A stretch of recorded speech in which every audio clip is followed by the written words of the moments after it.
BF Rochester, the sports leader, 95.7 FM and AM 950, The Fan, Rochester, an Odyssey sports station. It's time to start the show and talk about the sports we saw. Inside jokes and takes from Danger and Battaglia, Bills and the Sabres and the Ambers. Who gave a microphone to these jerks? Gene's a big timer, a social misfit, clueless to the title of the biggest buskeg hits. Chuck Munchie's goons have the last say, so thanks for your time, Mr. Mayo. Danger likes his cold ones and he likes his bears. But this is Rochester, Q Francesa. Oh, who cares? He's critical of Sean, he's critical of Alan. Of course he married Sandy, cause she's Italian. Welcome to the sports bar, that's where you are. Welcome to the sports bar, that's where you are. Welcome to the sports bar, that's where you are. With Danger and Battaglia.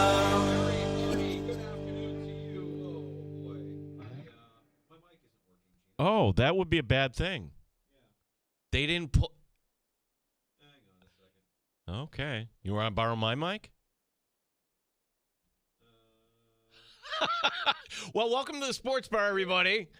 Introduce McDermott. Yeah. Let's go to Sean McDermott, still speaking at the podium, the season-ending presser. Is my ability to do that. And so it doesn't mean I'm perfect, but that's how I see this mission as a head coach of the Buffalo Bills. Not trying to make light of that at all.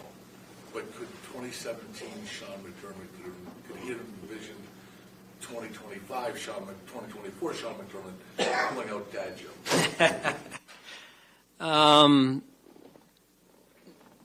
Probably not. I don't know. I think that the guys don't know how cool I really am, So once in a while you got to remind them. And you get older, right? You get older, like I said, you get more and more comfortable in this job and comfortable being a good word in this case, in this context. And experience certainly helps. And, you learn in a mature way how the job, what you have to do to really win at this job. And that changes a little bit. Like I said, there's a huge mental component to this job and mental piece to our players and our performers, the coaches included. But, yeah, there's just that to me is them seeing who I really am, and I think that's part of it is that you can be vulnerable. I know Coach Vermeil rather well, and you see him over the years being real in front of his team, and that's the real Sean McDermott, and that allows me to have fun and enjoy this too, because it's long, it's tough, and it's not easy, but I love doing what I'm doing. We asked you a few times at the end of the year about Matt Milano and his trajectory where he was. Where did you feel he ended the year heading into the offseason as far as what you see his role is next year? Matt is – my heart aches for Matt because,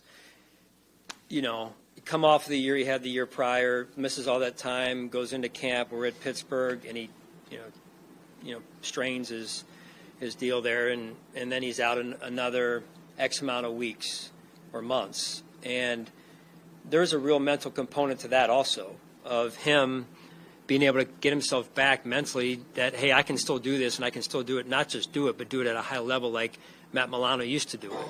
And I applaud him for his mental ability and his, just ability to push through overall until he found, again, a rhythm that I think he said, hey, you know what, I can do this.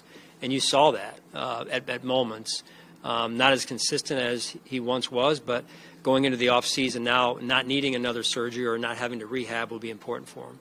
Scott, I know you're a guy who just sticks to what's gotten you to this point, what is success in this organization. But like hearing you talk about Josh, Brandon had similar things to say about Josh, who he is, not as just your franchise quarterback, but as somebody off the field too, as what he is for a leader. How difficult does that make it to where you get so close to achieving the goal of getting to the Super Bowl? You want that for a guy who's not getting any younger.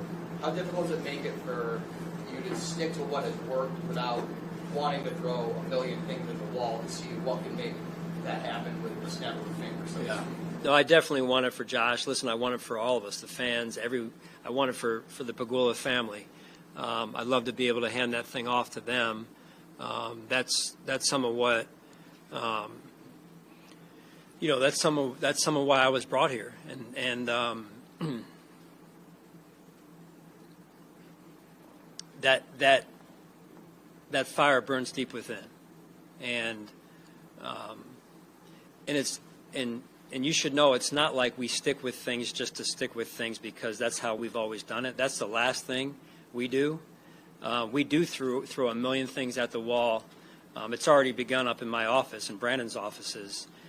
That's part of becoming better is, hey, we're going to throw a million things at that wall, and we may agree, we may disagree, but we're going to come out of it with the best darn answer we can for this football team, whether it's schedule, how we handle this or how we handle that, who we draft, all those things. It's those conversations are critical as we continue to move forward. What team was maybe a pleasant surprise or exceeded expectations for you, whether a player or a coach? Was there anyone that just kind of, exceeded expectations? Yeah, I would start with Dawson Knox. When you get around a person that, again, knows who they are, Dawson served on our leadership council, was a huge component to our success this season, A, from his play, and B, from his leadership. Just a real steady type of person, and a guy that Josh has a huge amount of trust in. 1-2. Okay. I would say he flies under the radar. When you ask me that question, he's one of them. And then certainly a couple of the guys like Ty and Mac and a few others in there as well. You have certain messages and conversations with every individual player, but was there a common theme and message you left with your group during exit interviews, players, as they head into 2025 in the offseason? Right. When we met, Derek was in there. I think it's more, I don't ever want them to be defined by a result on the field. Again, I know, and they know very well how they're evaluated.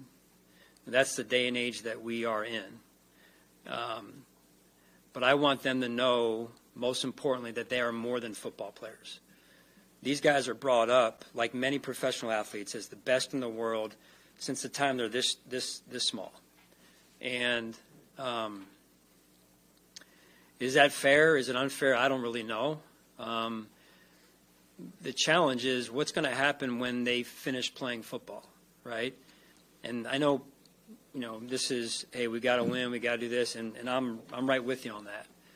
But one of the, again, to me, pieces of being a coach that they need me to be is growing them and developing them in a way that they're not just defined by how well they play on a Sunday or how well they play year to year or the way their career finishes. It's who they become as people in the journey of becoming a great football player and making sure that they know that when this game leaves them or they leave the game at some point, that they will survive, they will thrive, and they have more than just football to offer their families, themselves, or our society. All right, thank you, guys.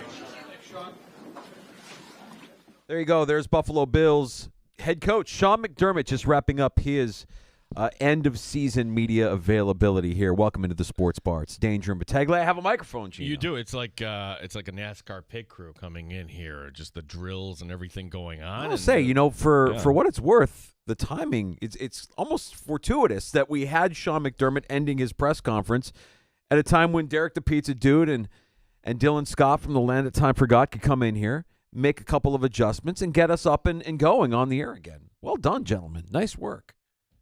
It's funny how this stuff breaks every once in a while. Every now and then. We got a lot of equipment in here, and it's not all perfect, and it's not always going to last forever, but we are here, and we are ready to dissect and pick apart the words today of both General Manager Brandon Beane and head coach Sean McDermott, whom you just heard, and we're going to do it with guys also who were there at One Bills Drive for the end-of-season media availability. Guys like Alex Brasky from Bills Digest, who joins us later this afternoon at 4:25. Yeah, as he was also out in Kansas City It's the longest you've ever driven. That's a hike, driving to Kansas City. Although, if you're going to kind of do it and have some fun and go along the way, I mean, I think that would be tough just to drive straight through. But Alex, taking that roadie, and now he's back, and he's working on a season-ending issue of Bills Digest. Alex Brasky joining us in the 4 o'clock hour. And a couple questions there from Sean McDermott that were asked by 13 Wham Sports and Buffalo Plus, BuffaloPlus.com's Dan Fates, who will be stopping by. Hopefully here we can get Dan right fresh from that press conference here in the next 15 minutes with a lot of top-of-mind thoughts on what he heard from McDermott. Both Bean and McDermott really kind of gave time. Like when Sean McDermott is in season, all right, how many minutes does he give in any particular press conference? He doesn't give over an hour. Brandon Bean's not giving 90 minutes here, but let's put everything on the table here. And we'll ask both these gentlemen, Fates and Brasky, what were their biggest tells? What did they learn today? We're scheduled to be joined by Dan Fates coming up at the bottom of the hour. Yeah, and I had to laugh as we were entering the sports bar today, and the Dandalorian, our bounty hunter of the finest audio in the galaxy, was walking out. I think his words were, "I never want to hear Brandon Bean speak again." Like, listen to 90 straight minutes of Brandon Bean answering questions at his end-of-season press conference. And I wouldn't say that it was all meaningless. I think if you listen closely, you can hear some tells from both Bean and from McDermott. And certainly there's a lot of kind of consistency between what we heard from both of them, as you would expect from an aligned organization. But the disappointment is still kind of the overarching theme. But there is a resiliency to this organization that you can tell starts with Bean, and the opportunities will keep presenting themselves. They're going to continue to try to kick down that door, I believe is how he phrased it. And I think there's something we've learned over the years there here, Danger, regardless of where the Bills are when it comes to the cap. Last year, boy, they were in real trouble. To start out, they had money to spend. This year, you're going to be able to make a move or two if you want. But Brandon Bean, once again, tempering expectations. Don't expect the Buffalo Bills to be big spenders. And, I don't believe that for a second. Like Brandon Bean is basically setting an expectation, setting a baseline because, sure, if there's an opportunity, why would you want to tell every agent that we're open for business and we're going to spend above and beyond the cap and do what we can? He's going to try to, manage everybody's expectations. That includes player agents. So let's dissect some of what we heard here. We've got a couple of snippets from Brandon Bean's press conference earlier today, including his opening statement. I don't get in front of you guys a lot during the season, and so obviously I want to start with our players and coaches. Heck of a job, heck of a run. I wish this wasn't my end-of-season presser right now, as they do, but they did a heck of a job, and it's painful to come up short, as you know, and we'll get into that. I also want to thank our support staff, all of our downstairs people, trainers, equipment guys, strength staff, performance, all the people, player engagement, all those people that put their arms around our staff and our players as they navigate the season and the off season, and all our front office people that help me keep me sane and keep me going in the right direction, and then some people that don't get, notoriety a lot. And hopefully I think Sean thanked some of those guys after some of those home playoff games, but with the weather here, the snow, all that stuff, Andy Major and his crew, Aaron Rumella and our grounds crew, just getting those fields ready to play, not easy, as you guys all know, just getting here and having those games at home. We love having home playoff games in January. Obviously, we'd love to get the AFC Championship game here. We're always close, but haven't been able to get that yet. So we'll keep swinging the sword for that.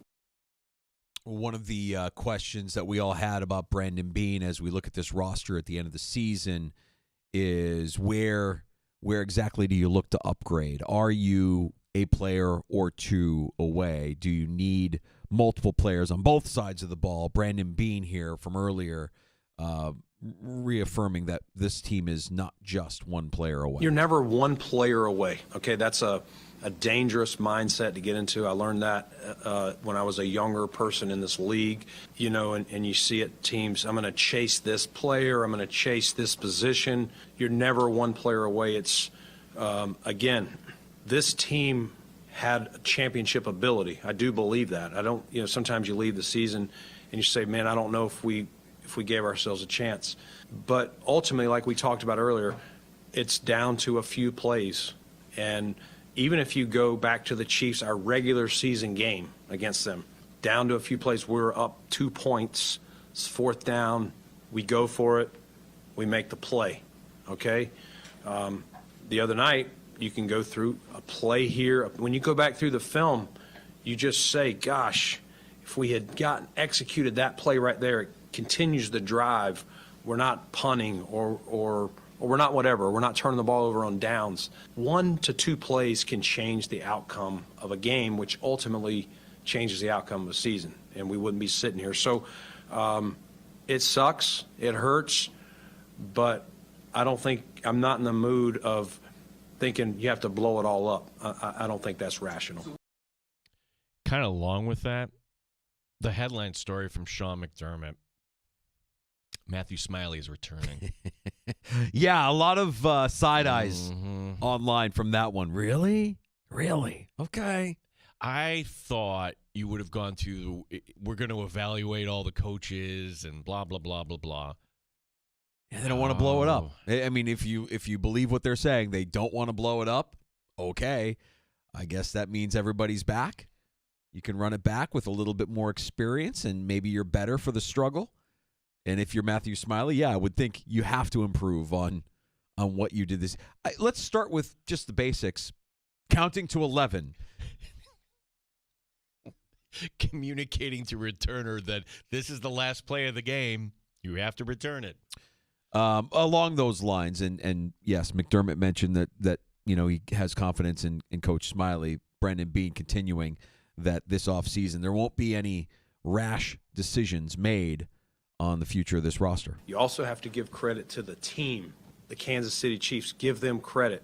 The entire league is chasing them, okay? And we're right there. I don't know what else you expect to do. I mean, other than if you think we should blow the roster up or strip it down. That is not how I see this. This is not a team that's got a bunch of 33-year-olds to 34-year-olds that you just need to reset. Maybe some areas or maybe a position or maybe a player here or there. But, like, this team did a lot of really good things this season. And when you look holistically at what we've done year after year after year, I think a lot of people would sign up for that. Is it what we want, the final result? No. But I've heard it told to me by multiple people that have been in this league longer than I have, keep kicking the door, and you're going to knock it down. And that is my mentality. That is our mentality. We are not giving in. We're not. We're frustrated. We want to win. All that's doing is making our chip bigger. Like we'll reset, we'll recalibrate, not make any rash decisions, and over the next, few weeks and couple months, shape what the next team will look like. And again, it'll be a new team. So it doesn't, what hurts is there's no guarantee you get back to the championship game. You got to build a whole new team. There will be some of the same returners, but as we know, the league keeps moving. You lose some players retire, whatever happens. So I hope that answers your question. I don't think anybody, Danger, was saying blow this up. I have yet to heard the Bills fan that says, fire McDermott and we need to get rid of player X, A, B, C. I would say firing McDermott is enough of a blow up. Like that would be to me blowing things up. That would be we're starting over. You're bringing in a new guy to lead this team and build their own culture as they see fit. And I feel like that would be a step backwards at this point. So I actually agree with what he's saying, especially the point of if you look at what the Bills have become and their success year in and year out, despite not getting ultimately to where they want to be, I think a lot of teams would sign up for what the Bills are today. Yeah, it sucks. You lost in the AFC Championship. Yeah, it sucks. You can't get over on Kansas City when it matters. But you've sustained this level of success and you've become one of the premier franchises in the NFL. And I would say there's probably a good 20 to 25 franchises that look at what Buffalo has become and look at it they're green with envy. They would love to be in the position that the Bills are in. I think that the Bills for free agency now Don't kid yourself. I mean, money or who's going to pay the most is the determining factor. But before these guys took over, nobody would consider Buffalo a destination. Yeah. And now they do. There was something else interesting that I heard today from Bean. He was asked the question, hey, about cover corners, will you draft guys who are better in man to go against Kansas City? And I thought the response was interesting. Like, no, we are not going to build a team to try to defeat the Kansas City Chiefs, and just laying out the reasons. Hey, it might not be the Chiefs next year. It might be the Bengals. Might be some other team. You don't know, yeah. Yeah, the Chiefs might kind of evolve in a different direction. Since you brought up the Chiefs, it was asked about the trade that was made with Kansas City. Brandon Beane giving an answer on that. Listen, you look at every. I mean, there's players every year. You look at every draft that you decide. Again, I'll go back to my statement about Keon. No one's going to make the Hall of Fame after year one, and no one's going to get thrown out of the league. Both players can be good for both teams years to come. We'll look back in 4, 5, 6 years and decide what players that we drafted worked out for us and other teams as well. And so I don't think today you and I can draw a statement of how either one of these careers will go. I understand the question, but we're always going to make moves about the Buffalo Bills, just like they're always going to make moves about the Kansas City Chiefs. So when you make a decision to trade with them or trade with someone else, it's about what's best for the Buffalo Bills. And again, I'm sure they made that move to what they thought was in the best interest of the Chiefs. I'm just going to make a suggestion. Lose their number. Don't make any more trades with the Kansas City Chiefs. No, I get what you're saying. Block it. Yeah, no more trades with the Kansas City Chiefs ever. Let's No. just eliminate them from your phone book. Yeah. Talking more about Coleman, I thought this was interesting. We'll talk to Dan Fates about this. And see, do you agree with this? Like, Beane, talking about Coleman, said he didn't see the same player after the injury. Agreed. I think we all saw that because in the Seattle game, Sean McDermott called him dominant, and he was. Like, he was getting it. He was getting a little bit better. They were progressing him through. Physical. That's what you loved. Mm-hmm. And, okay, you tried one fade route that you're not going to win that battle at this point. So you wonder. I mean, you're a rookie. You're used to playing the college game. College season is shorter than the pro season. It's a longer grind. You're putting your body through more stuff. It was something that he brought up about Dalton Kincaid as well, that there's a need for Kincaid to grow physically, to get bigger, stronger. By doing so, you will remain healthier through the course of the season. And I think that goes for a lot of young players in the NFL. When you talk about their life cycle, the first couple of years, it's just adjusting to this new routine and this longer season, putting in the extra work, putting in the extra hours. And if you're Dalton Kincaid now going into year 3 next year, yeah, I would expect that when we get to Fisher in July, Dalton Kincaid looks bigger, more physical. I would say the same thing for Cole Bishop. That's another one that I would put in the same category. It's like they're young players. They're in the early stages of their career, but they look slight to me, and they need to get bigger. They need to get more physical in order to be the best version of themselves that they can be. If you think that can't happen, I would point to one guy, A.J. Epineza. Like, A.J. Epineza's first 2 years, like, oh, my gosh, this guy's not going to, make it. It was a second rounder. And understand he's not the answer on the Bills' defensive line, but he's been a steady player here, and he's kind of, in more than one ways, grown with the Buffalo Bills. Since you brought up Epineza, Beane was asked about the pass rush and adding an elite pass rusher. Here's a couple minutes on Brandon Beane discussing the Bills' defensive line. Listen, we always want to be strong up front, Sal. We do. Again, the other teams are good, too. They do things. They scheme you. They're aware of where your strengths are, where your weaknesses are. Vaughn, signing him, yes, when we signed him a few years ago, we were trying to get a guy. We could not get to Mahomes in the 13-second game, and Vaughn had a heck of a run with the Rams to help them seal some games, including the Super Bowl. And so, yes, and I thought Vaughn started that year very well. I think he had 8 sacks in 9 or 10 games. Like, he was playing like a top 10 defensive end. Unfortunately, you can't predict those injuries. And people say, well, why would you pay a 30-something-year-old? Well, like, we paid Tre'Davious White. Unfortunately, he tore his ACL. Like, you can tear your ACL in high school, college, a 20-year-old, a 30-year-old, whatever. It is what it is. Unfortunately, it's as late as Vaughn did it, similar to Tre'Davious.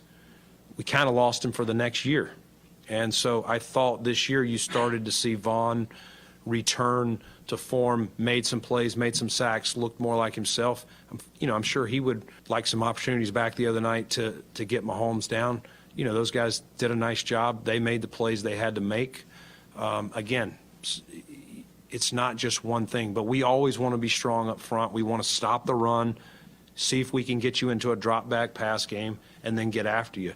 And those words I know sometimes can ring hollow if you don't get the final result, but I don't think you want to throw out the success that some of the guys had up front. Greg, AJ, Ed, Vaughn at times, and some of those guys. So we'll always, just like our O-line, we'll look at that, and if there's areas that we can get better there, we will try to address that. I think the Bills' defensive line is just good, but not good enough. They're good, but they're not good enough. Well, and you couple that with it's Mahomes. He knows where to go with the ball. He's not getting confused. He's seen this defense how many times. Mahomes is not going to hold on to it for 3.5 seconds. It's not going to happen. I thought it was interesting that Sean McDermott also kind of echoed that, talking about this is where it starts, the defensive line. Honestly, the secondary to me, and we'll talk to Dan Fates here in a little bit, and certainly also with Alex Brasky next hour, that sure, yeah, you need to kind of figure out, all right, can you upgrade from Von Miller? Can you upgrade at the defensive tackle position? Can you get another young guy in the rotation? You can't have the fatigue that, wow, we put all these resources into it and it hasn't worked. Well, I'm sorry, you can't look at it that way. Where do you go shopping? Where do you find that elite pass rusher? This is Brandon Beane addressing pass rushers for the Buffalo Bills. Yeah, there's not a lot of Chris Joneses floating out there. I get the question, yes, but where do you land that? I don't know many teams that are going to hand you a Chris Jones or a game wrecker.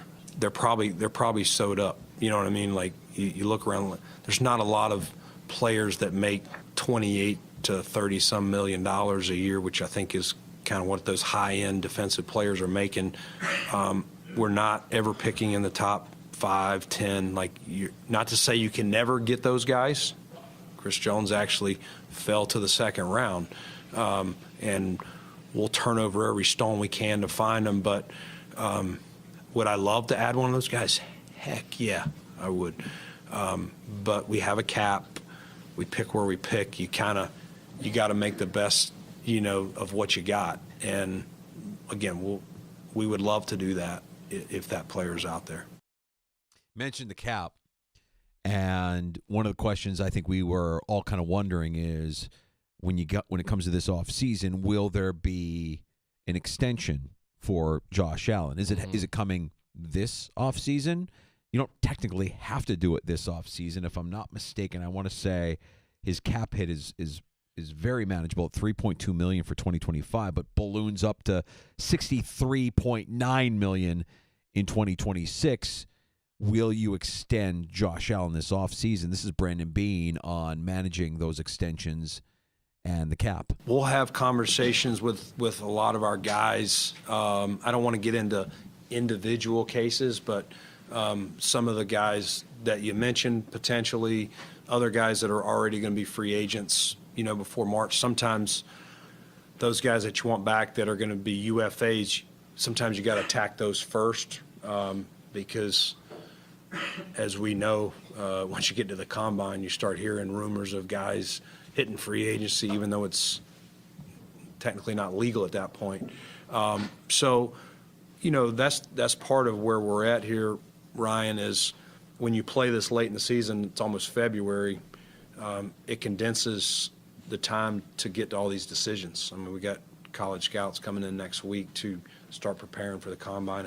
And so we'll look at everything. I don't want to go into each individual who we would try and extend now. And you guys know we do a lot of extensions like that later in the year as well. So I think once we get through the next few weeks and even closer to the draft, that stuff will kind of start to come to fruition. how our cap dollars are spent and how we can shape contracts for guys that we would want to extend. Hey, Brandon, would Josh Allen be included in that? The quarterback market has sort of been reset since you signed him, and that would be one potential avenue of opening up some cap space for an extension for Josh. Is that something that's on the table? Yeah, Jay, I mean, love Josh and so proud of what he's done. And so, you know, I could be here all day talking about, you know, how great he is and what he's done for our team and where he belongs in the pecking order of all that stuff. It's one of those things, he and I have a great relationship. We talk a lot.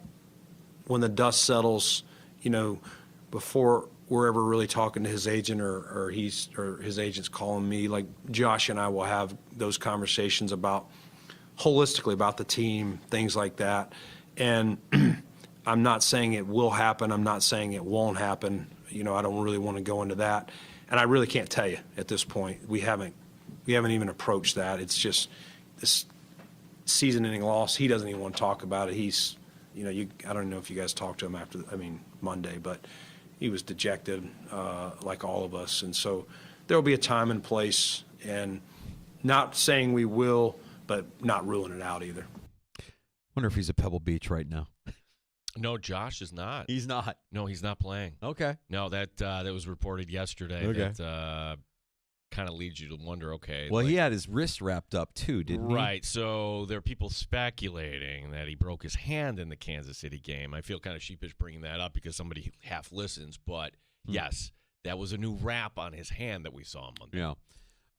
So there you go. There's some of the highlights from Brandon Beane's press conference. We have the first, I don't know, almost half hour of Sean McDermott's press conference, and maybe we can share that later if you missed it here in the sports bar, recap some of what we heard from not just Brandon Beane, but Sean McDermott. Yeah, and talking, there was a little nugget there because people think spending, okay, go get a corner, go get a pass rusher and a wide receiver. Blah, blah, blah.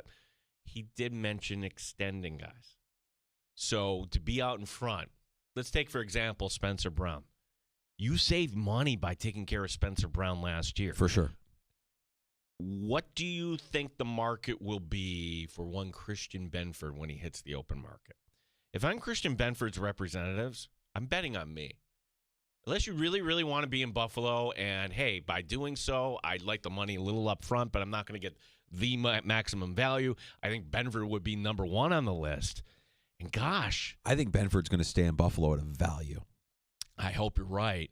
Here's another guy, too, Khalil Shakir. Same. He's going to be up. Same. I think both of those guys sign extensions, but when you look at their extensions, you're going to think, wow, that's actually a value. That if they were to hit the open market. And I think why you don't let them hit the open market is because you already know, like, they fit. They're not a problem. Gabe Davis wasn't a problem, but you just knew, like, okay, he's going to go command a higher dollar somewhere else. Well, not that he wasn't a problem. He a lot of drops, Gino. No. Let me clarify. He was a team captain. Yeah. Team captain, so everything that you're doing in terms of preparation on Monday through Saturday, but like you're saying, the execution or in Philadelphia turning the wrong way, I don't think we could say that about Khalil Shakir. No, I don't think you could say it about Shakir. Shakir should be a captain next year. I don't think you could say it about Benford. And to that point, to the captain point, I don't want them to change anything. I want Bernard. I want Josh. Done. Leave it at those two can be the team captains moving forward as long as they're here, as far as I'm concerned. I am going to push back on that only for this reason. Special teams are crappy this year. You need a special teams captain. You need somebody that is going to be accountable and talk. That you get somebody out there that would be that person. I don't know. You sign Mac Hollins, and you make Mac Hollins a captain. Fair enough. As your special teams captain. If you want to add somebody, I would listen to that. Or Reggie Gilliam, if you want, as your special teams captain. But I think Hollins is more the kind of like I think I hear Hollins is more of a vocal guy, more of a leader guy. For as odd as he is, I think that he is beloved more so than a guy like Reggie Gilliam, who's just head down, do my job. You know, I'm an athlete. Reggie Gilliam, Toledo, like you come from humble beginnings. There. Correct. All right, we're gonna get to Dan Fates, 13 Wham Sports, Buffalo Plus. He was there for both the Brandon Beane and Sean McDermott interviews. We're going to pick those apart and get Dan's take on everything that has happened since the last time we spoke, including that painful loss on Sunday to the Kansas City Chiefs, as we turn the page and now look ahead to the Buffalo Bills off season. You can join us this afternoon at any point. The Good Smoke Barbecue and Pub Wingman line. That's 866-4FAN. Award-winning barbecue from Good Smoke Barbecue and Pub, 135 West Commercial Street in East Rochester. GoodSmokeBBQ.com. 866-4326. You're listening.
Sports Update. Bills GM Brandon Beane and head coach Sean McDermott giving their season-ending press conferences. Beane on his focus this offseason. Where can I be better? Where can we be better as a staff? Where can we be better as an organization? It's not one thing. It's not one area, but you're just trying to incrementally do things just a little bit better every year because, as we said, it comes down to sometimes one play, 2 plays, 3 plays. We're not missing from a wide gap, but we do still need to find a way to make that play.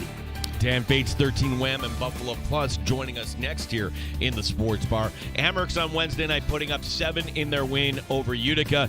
Next up, it's Syracuse coming to Blue Cross Arena tomorrow night. We'll have the coverage. Sabres hosting Nashville also tomorrow night. Rob Ray to go into the Sabres Hall of Fame. Gene Battaglia, the sports leader, 95.7 FM and AM 950, The Fan, Rochester. The beer is cold and the wings are hot. You're in the Sports Bar with Danger and Battaglia on the sports leader, 95.7 FM and AM 950 The Fan, Rochester. So we'll continue that. We're going to look for the best players we can get. It doesn't mean, okay, we didn't have a true number one, so we don't want that. No, we still want good players, but we'll always want it to be as selfless of a group as as possible. It's funny, both Brandon Beane and Sean McDermott kind of poo-poo the notion of a number one wide receiver. They just don't want that tag or that label on a player that they bring in. Well, also, I mean, if I'm Khalil Shakir, if I'm any of these guys that's working toward, why would you kind of like, aren't I kind of working toward that as well? Yeah, am I not your number one option? Right, yeah. So let's just kind of not go down that road. I get it. Yeah.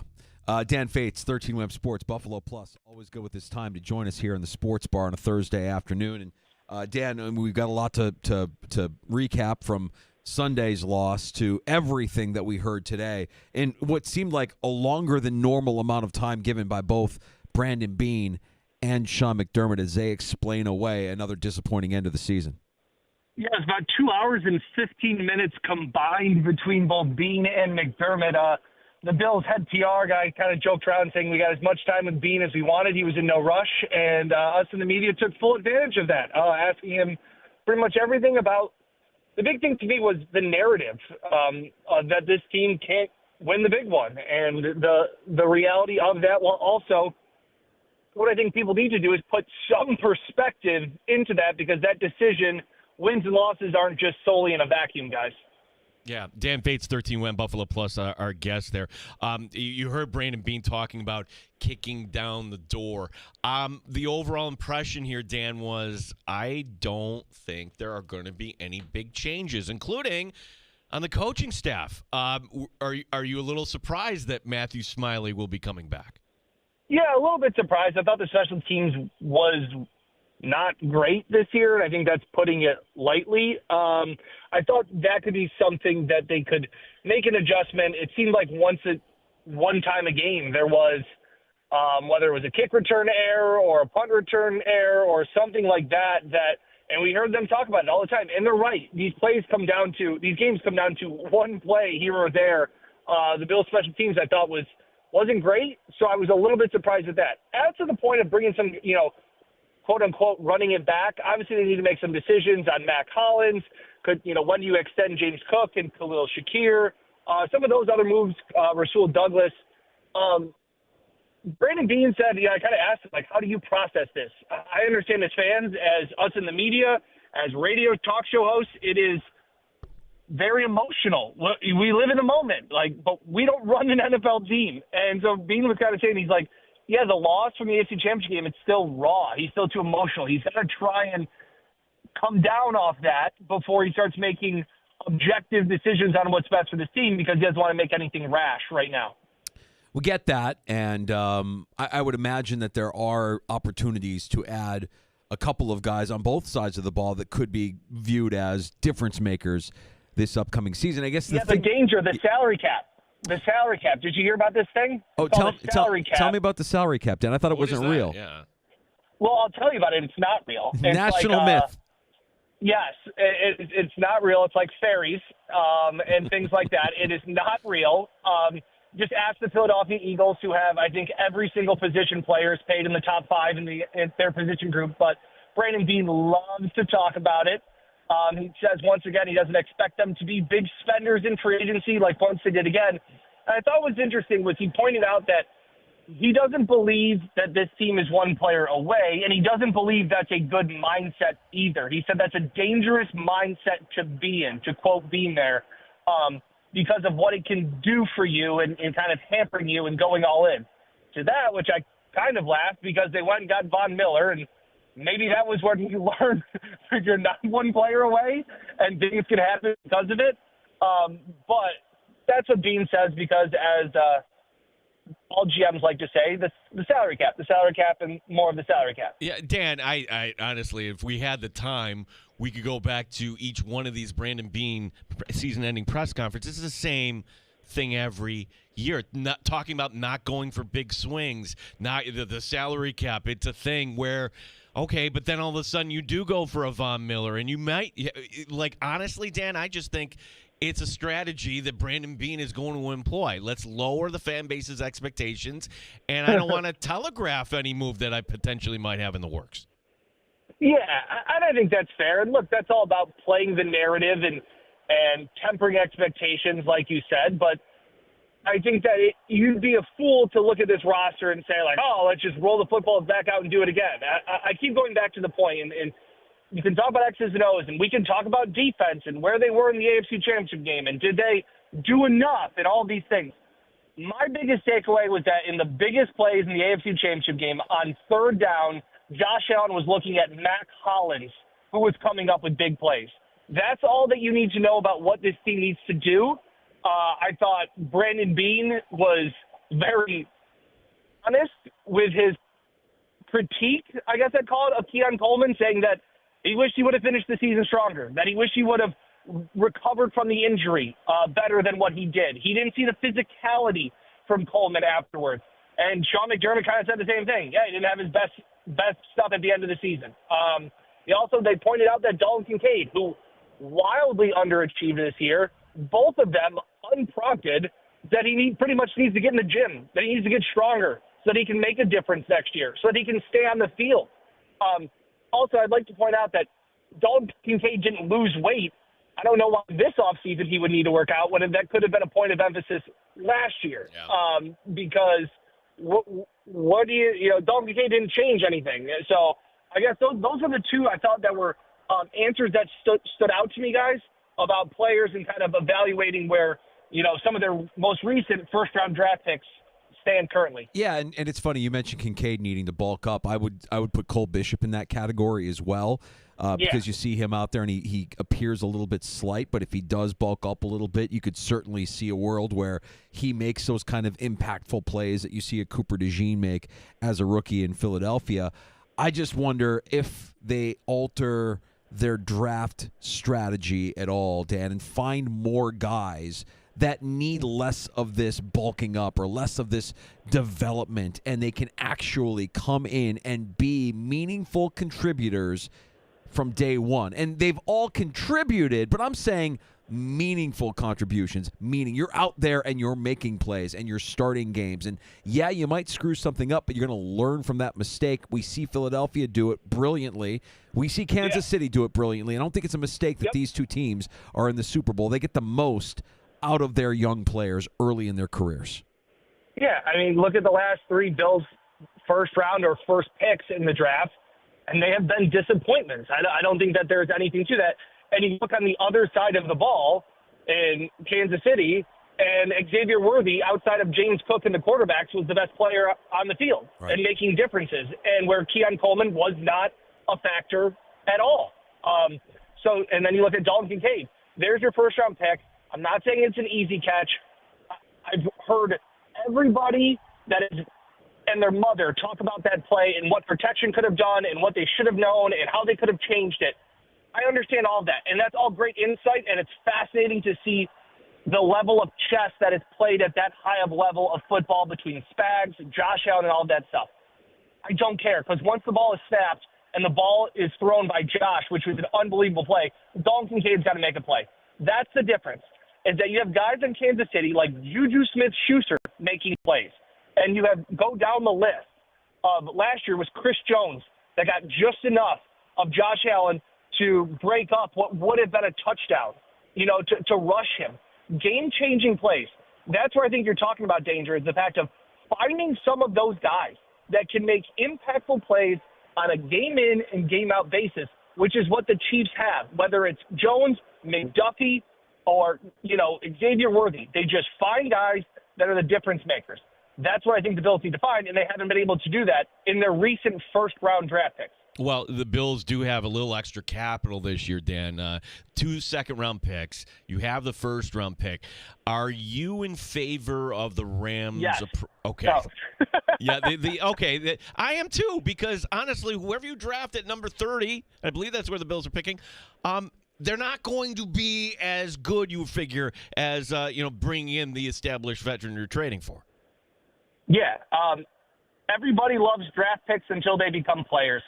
I don't know. Like I said, I was reminded when I said the day after the draft, Jen and I were on Buffalo Plus, and we were saying, if the Chiefs call you, hang up the phone. And everybody then said, but you got a third-round pick back. I don't care. Like, everybody loves, a third-round pick. We've got 2 second-round picks. Like, okay, that's great. And sometimes second-round picks never see the field. And sometimes second-round picks turn out to be all-pro, like Chris Jones. It is what it is. I would love to trade some of those picks and get proven players that can make an impact, whether it's a Max Crosby, whether investing in that to make difference makers, like you're talking about. You want to try and find a difference maker in a draft, it's an imperfect science. Scouting, all of these things. Sometimes you hit and you get Josh Allen, and sometimes you miss and you get Kyrie Elam. So you look at it from that angle, I would be aggressive to make sure I got somebody that I knew would be a difference maker, because that is what the Bills lack when it comes against the Kansas City Chiefs. Bean has done a phenomenal job of building 1 through 53 on a roster. I think he does a phenomenal job at that. But the top 5 to 10 guys on their roster, they're not anywhere close to the Chiefs. The Chiefs are better there, and guess what? Depth can win you a division title. I don't think depth wins you a championship, and that's why the Chiefs are going for 3 in a row. Dan, when you look at the list of unrestricted free agents, when you look at extension candidates, I know it was brought up to Brandon Beane as far as whether or not you extend Josh this offseason, and there's a lot that remains to be seen there. If you're Brandon Beane, what are you prioritizing first? Are you trying to lock down some of these outgoing free agents that you might be able to get at a value? Do you look at guys like Benford or Shakir, James Cook, Josh Allen? I mean, like, which direction do you go if you're Brandon Beane in terms of trying to figure out just how much money you're going to be playing with once you have these extensions in place? Yeah, Beane gave a little bit of a hint at that, talking about you only get so much time with the undrafted free agents before you go to the combine, and then everybody's talking, even though it's illegal to be talking. So you're talking about a guy like a Ty Johnson, a Mac Hollins, and some of those guys. And then I think my direction would be to reward James Cook for the season that he's had, the development that you have seen in him, along with a guy like Christian Benford and then Khalil Shakir. Josh is gravy. Josh to me is like, if you need money at the ATM, you can go and do it, because you can restructure his deal, move money around, and all of a sudden you got more cap space to go do something else. So Josh isn't any rush to get restructured. In my opinion, it can free up space for you to go make a move, but I wouldn't rush to do Josh right away. I would try and take care of I really would like Mac Hollins back in Buffalo. I know he's been a journeyman. I don't know where exactly, again, priorities between playing time, fit, culture, money, all of those things factor in. And a guy like Ty Johnson would be the ones I'd look at first. Dan, you brought up Cook, and last question for me on what happened Sunday night. Where was he on that last drive? I mean, was he hurt? To me, nope. If he's not, it's kind of egregious that he wasn't on the field for that drive.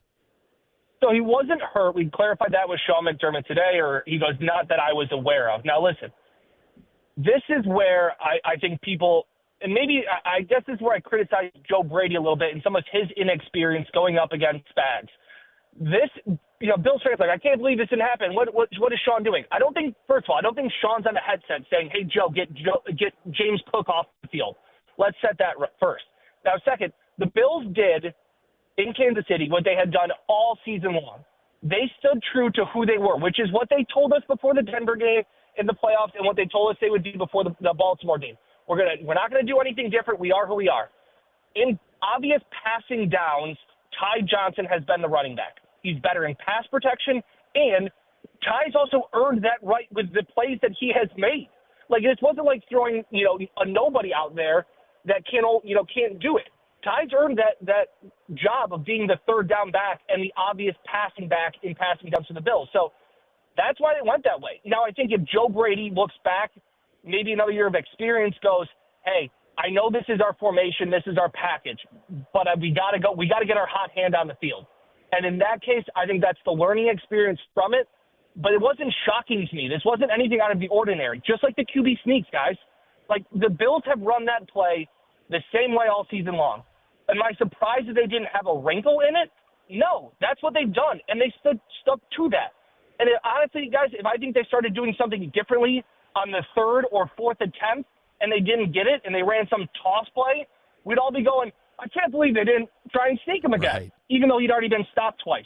It's a lose-lose situation for Sean McDermott, and that's where it just comes down to they made plays and the Bills didn't execute it. It's that simple. I don't think that Sean McDermott's at any major fault. I don't think Joe Brady is. He has always been the guy that will run the same play until you've proven you can stop it. And I've applauded him for that. He has kept it simple all season long. Unfortunately, it didn't work out. Well, it appears as if everybody's back as far as the coaching staff is concerned. Brady removing his name from consideration in New Orleans. So if indeed it is Brady returning, if indeed Babich is your defensive coordinator, McDermott, Smiley, everybody's back. I mean, I guess there's a positive to be seen there. Smiley, we could kind of like roll our eyes a little bit and hope that maybe he does get better. But, man, you get to the AFC Championship game with two first-time coordinators in these roles. And, I think there is a lot of growing that's still going to happen here over the course of time with these two guys. But you have to be encouraged at minimum at what seasons they both put together. If I would have told you guys that when we were at Fisher in August, and I said this team's going to play for an AFC Championship game, they're going to be in Kansas City down 3 with 3 minutes to go. We take it. And I'm not so sure about that. You take it. Yeah. Mike always talks about it all the time. The great Hall of Fame Mike Catalana that says everybody views the Bills for their 4 Super Bowl losses as some giant failure. It's a massive accomplishment to win 4 AFC championships to begin with. So I think that maybe when a little bit more time passes, you will start to see that this team that was led by Mac Hollins in receiving touchdowns and kind of a revolving cast on the defense and no real impact players of rookies, that this team overachieved. Now, it doesn't make it sting any less right now because you were right there, but the Bills aren't losing to random team after random team in the postseason. They are losing to Michael Jordan and Phil Jackson.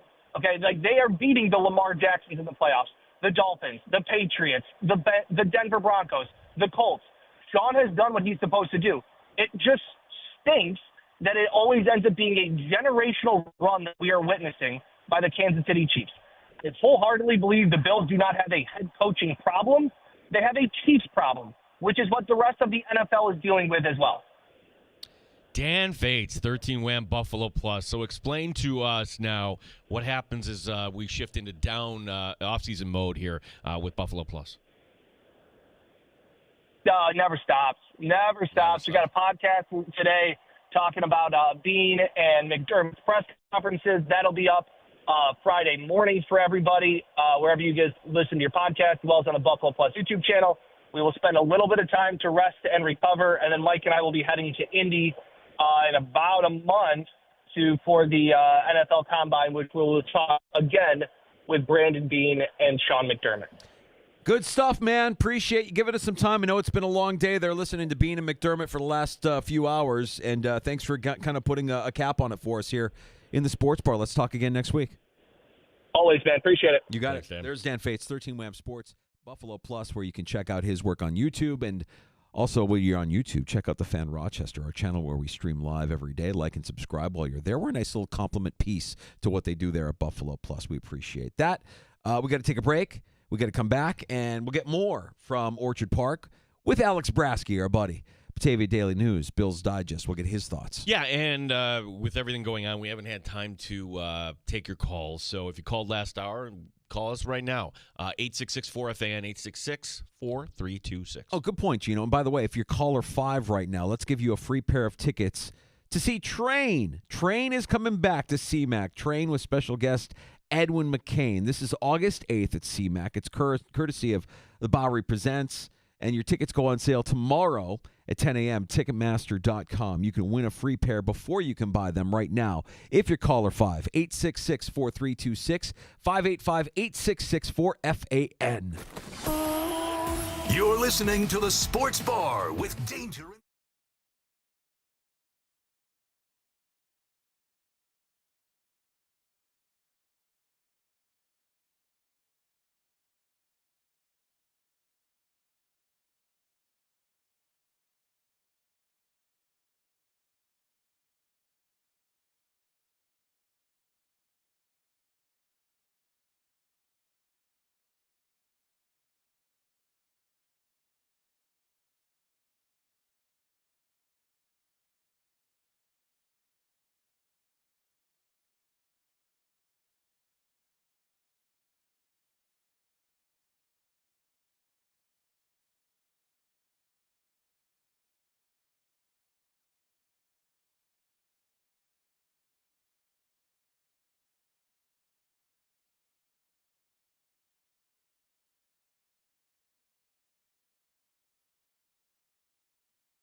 Rochester. And streaming online and in the Odyssey app at The Fan Rochester. The sports leader, 95.7 FM and AM 950. The Fan Rochester.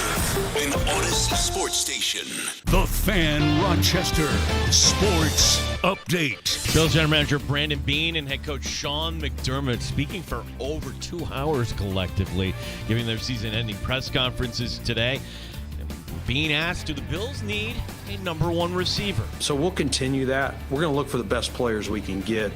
It doesn't mean, okay, we didn't have a true number one, so we don't want that. No, we still want good players, but we'll always want it to be as selfless of a group as as possible.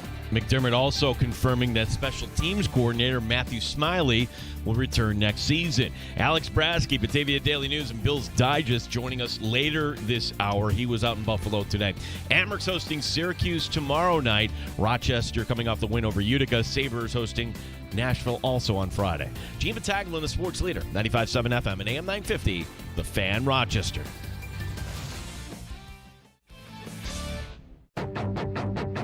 The Sports Bar with Danger and Battaglia. It's hard to come up short. It's just like we're right there, though. It's a play here, a play there. You got to do a lot of things very well to be in that position. And let's also give credit to the Chiefs. And so we're going to continue to turn over every rock, every stone, but we're going to keep fighting, and I'm determined we'll get there. Mike Danger. Many Bills fans that are cranky are going to be fired up again because we hear from Sean McDermott and Brandon Beane. And usually, they will say the things that you want to hear that will make you feel positive about the direction that this team is going to go. Gene Battaglia. Where this hurts now, and you realize, okay, it was an opportunity where you're 3 points away, and you're thinking, woulda, coulda, shoulda. How you even got to this point? This was supposed to be the rebuilding year, and you're right there. And now you're in a position where the cap isn't disastrous. Right. You can do something. 95.7 FM and AM 950 The Fan.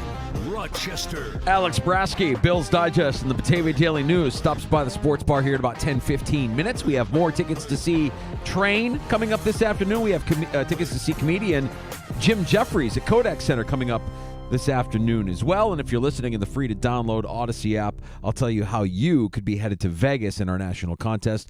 That's all on the way here in the Sports Bar with Danger and Battaglia. We are so glad you're with us this afternoon. Thanks for listening at 95.7 FM, AM 950, that free-to-download Odyssey app, or if you're watching the stream right now on our YouTube channel at The Fan Rochester or on Twitch where we're streaming at The Fan Rochester as well. Don't forget to like and subscribe while you're there. I'm Danger. That's Battaglia. We've got a lot to get to when we hear from both Brandon Beane and Sean McDermott in their end-of-season press conferences. Yeah, that is a lot of audio that the Dandalorian had to wade through today, and appreciate Dan Fates giving us a few minutes. And I some of the tells there today, I think that Josh Allen, certainly they're going to talk to. I think some of these guys you want to keep long-term that are 25 years old. I'm looking at Khalil Shakir. I'm looking at Christian Benford, maybe James Cook. Yeah. You're at least having the dialogue right now, and maybe you tie them up before they hit free agency. You don't have to worry about that. And Brandon Beane says this every year. Don't expect the big swing. Didn't say that in so many words. He used big swing in years past. No rash decisions. Yeah. No rash decisions, meaning we're not going to tear it down to the studs. We're not going to blow this thing up. And I think a little bit of perspective there from Brandon Beane. And if you go back to my words from the open there that Dan Lorian put together, the whole kick down the door thing, I think if you're a fan and you want to gravitate towards a message, there's a message to gravitate towards, right? Like, we're going to keep at this thing. We're going to keep kicking at that door. We're going to keep kicking at it, and eventually it's going to open up, and we're going to take full advantage of it. And what you heard from Beane, what you heard from McDermott, these two gentlemen are in lockstep. You're not going to hear anything rogue from either of them. They both have similar beliefs in terms of how this team is constructed and the success that this team has had. Now, Sean McDermott speaking after Brandon Beane. I've got the first 25 minutes or so from that press conference. It was long. He went over 45 minutes. I imagine we could probably share that with all of y'all maybe a little after 5 o'clock during happy hour. That'll be fine, yeah. In the meantime, we've got other things happening around the world of the NFL and certainly Senior Bowl going on. I know we're going to talk to our guy Thor Nystrom tomorrow. We'll get his thoughts on everything happening in Mobile. Yeah, it's funny because Thor will be flying out. It's one of those, for guys like Thor and for a lot of scouts for that matter, once you get to the game, okay, the game, you can watch the game, and it is what it is. But it's the practices, it's the interviews, it's the, all right, let's just kind of see how these guys look one-on-one against other top competition.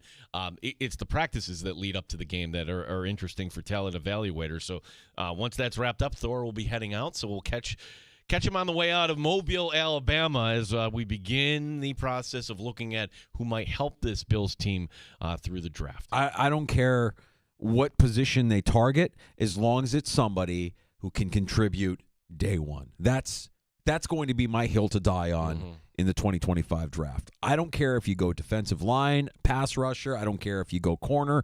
I don't care if you go wide receiver. I don't care if you go safety. But whoever you find, I want them out there week one. I want them contributing meaningful contributions throughout the course of the season, because I'm done with the D word. I'm done with development. Yeah, if there's some offensive lineman that, my gosh, I can't believe he fell here to number 30, and you're pretty much set on the offensive line. You're drafting by need and Dan Fates is kind of where I'm at with this too. Trading those F picks them away. picks. Yeah, sure.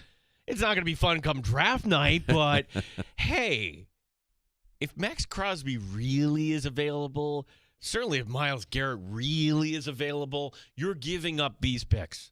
Don't tell me you're not. I saw one speculating last night that, wait, would DK Metcalf be available? Well, DK Metcalf, I think, will be available, and I think the first place you'd look to bring DK Metcalf would be reuniting him with Pete Carroll in Vegas. I don't see Russell Wilson going to Vegas. I know a lot of people are talking that way. It's like, did we forget that Russell Wilson wanted Pete Carroll to be fired when they were together in Seattle? Did we forget that drama? Because honestly, you're running the ball too much. I need my MVP. Right. I need my MVP. Right. And what did we learn through that whole drama? Yeah, Pete Carroll was right. The coach was right. You sent him to Denver, and he falls on his face. It's just Pete Carroll is.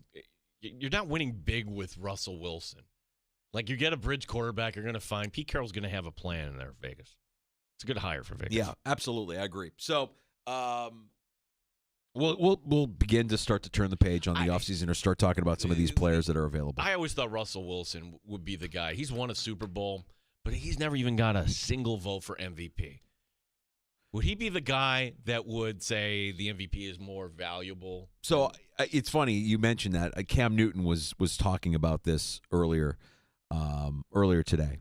And look, I'm sure Cam Newton is a good guy because we've heard about his generosity through the years. I would also say in the same breath, he may lack some self-awareness, and it certainly appears that he can be selfish at times as well, because he was asked if he would trade in his MVP award for a Super Bowl. He said he wouldn't. His quote, "I'm taking individual success because I did my job." Wow.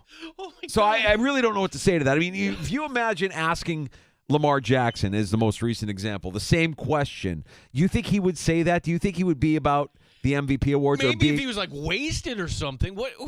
You're kidding me. What is that quote? I'm taking individual success because I did my job. I mean, this is Cam Newton we're talking about here, and he has misspoke in the past. We're only going to get better. He's taken that leadership role, grabbed it by the horn, and told everybody in that position room, this is what we got to do. These are our expectations. Nobody's even given us an opportunity. We just lost a great player, but nevertheless, the Titanic still has to go. What is the show must go on is the cliche he's reaching for. Yeah. How does he get Titanic mixed up in that? Hey, quickly, we'll get back to Cam for a second, but since we're talking about sinking ships, can we share a story from earlier today? Oh, my gosh, this is great. So one of the things I like about working here, we have these team building. So we had today our Super Bowl, but soup, S-O-U-P. Yeah. Your office probably does this. Everybody gets their crock pot out. They dust it off. They put together their favorite dish, whether it's a chili or a hearty soup. You line them all up. Everybody gets to sample. You vote. I was excited because I finished. Well, I'm still a little raw about finishing second in the chili cook-off that we had in the fall. Well, maybe there's always next season. Always next season. What would Brandon Bean say? You're going to knock down the door. I'm kicking down the door. Kick down that door. Yep. The thing that was different today, because it was soup and we've got the new landlord, and I told our office manager Shannon, I'm going to be nice. I'm not going to say anything now that we have some semblance of heat. And I just kind of avoided the landlord. But anyways, I digress. Doors open today so we get some of the heat from the hallway to filter into the studio. So they put it in the foyer. Now, in your probably office building, maybe there's some art that you just kind of, you're blind to, that you kind of ignore. And with many things in art, some of it is kind of ugly. So, in my opinion, what's been out in our lobby here, and this goes back to the previous owners, but they left it behind. Giant metal sculpture. It's a giant metal sculpture that, what is it really? They have one of these on the RIT campus, too, and I suppose that means something out there. But there's no markings. There's no anything. This is now the story. One of our guys, Frank, we refer to him. We love Frank. Frank, good sales guy, but I didn't have Frank as being the guy that would have the cojones to do this.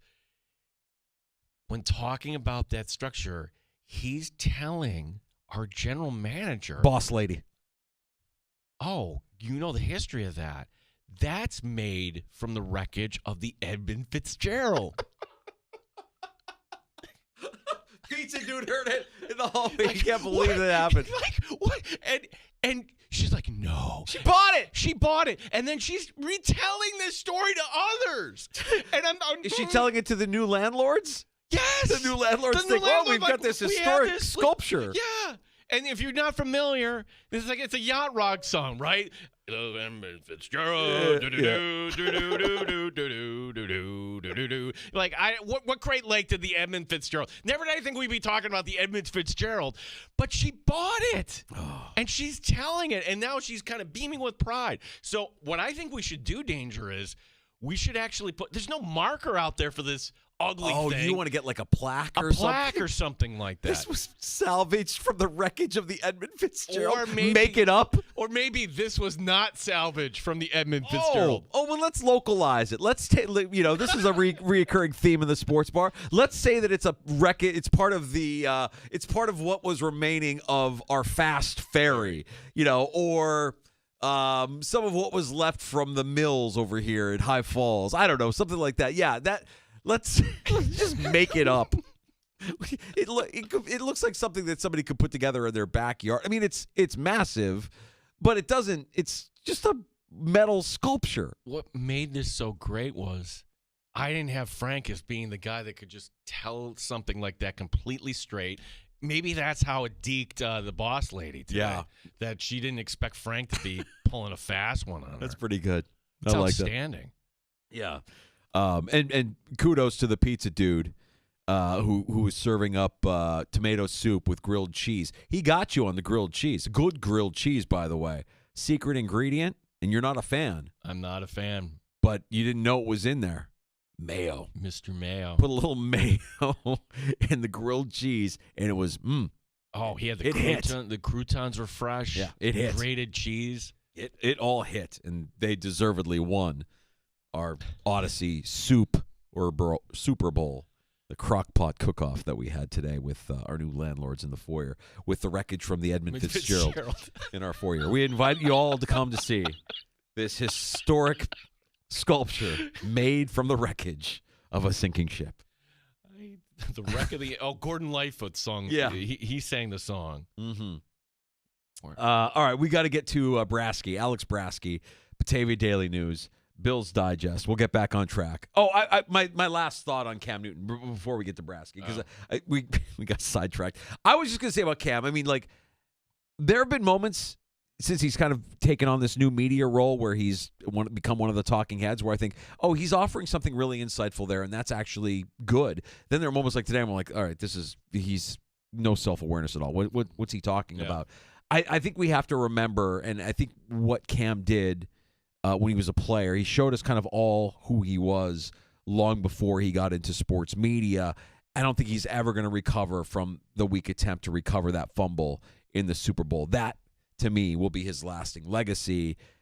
I don't think there's anything he can say that's going to make us forget that he didn't really get after it in that game. In the biggest moment, he kind of pulled back a little bit. He's a me-first guy. I never heard an athlete say, though, that any award is bigger than a championship. Crazy, right? No, that has to be a first. It's almost as if he's trying so hard for us to not remember that he didn't go for that fumble, that he's going to say outlandish stuff so that he can get tagged with something else other than being weak sauce in the Super Bowl. Or it's kind of what I call the Aaron Rodgers theory. You're not relevant like you used to be, so now I have to put myself out there in ways, and that got attention for sure, that quote from Newton today. Brasky next. We'll talk more about the McDermott Bean end-of-season pressers that went down in Buffalo today. Alex Brasky, Bills Digest, and your calls at 866-4326 on the way.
Sports Bar with Danger and Battaglia on the Sports Leader, 95.7 FM and AM 950 The Fan, Rochester. The Buffalo Bills lost this year to the Kansas City Chiefs, the year before to the Bengals, whatever those were.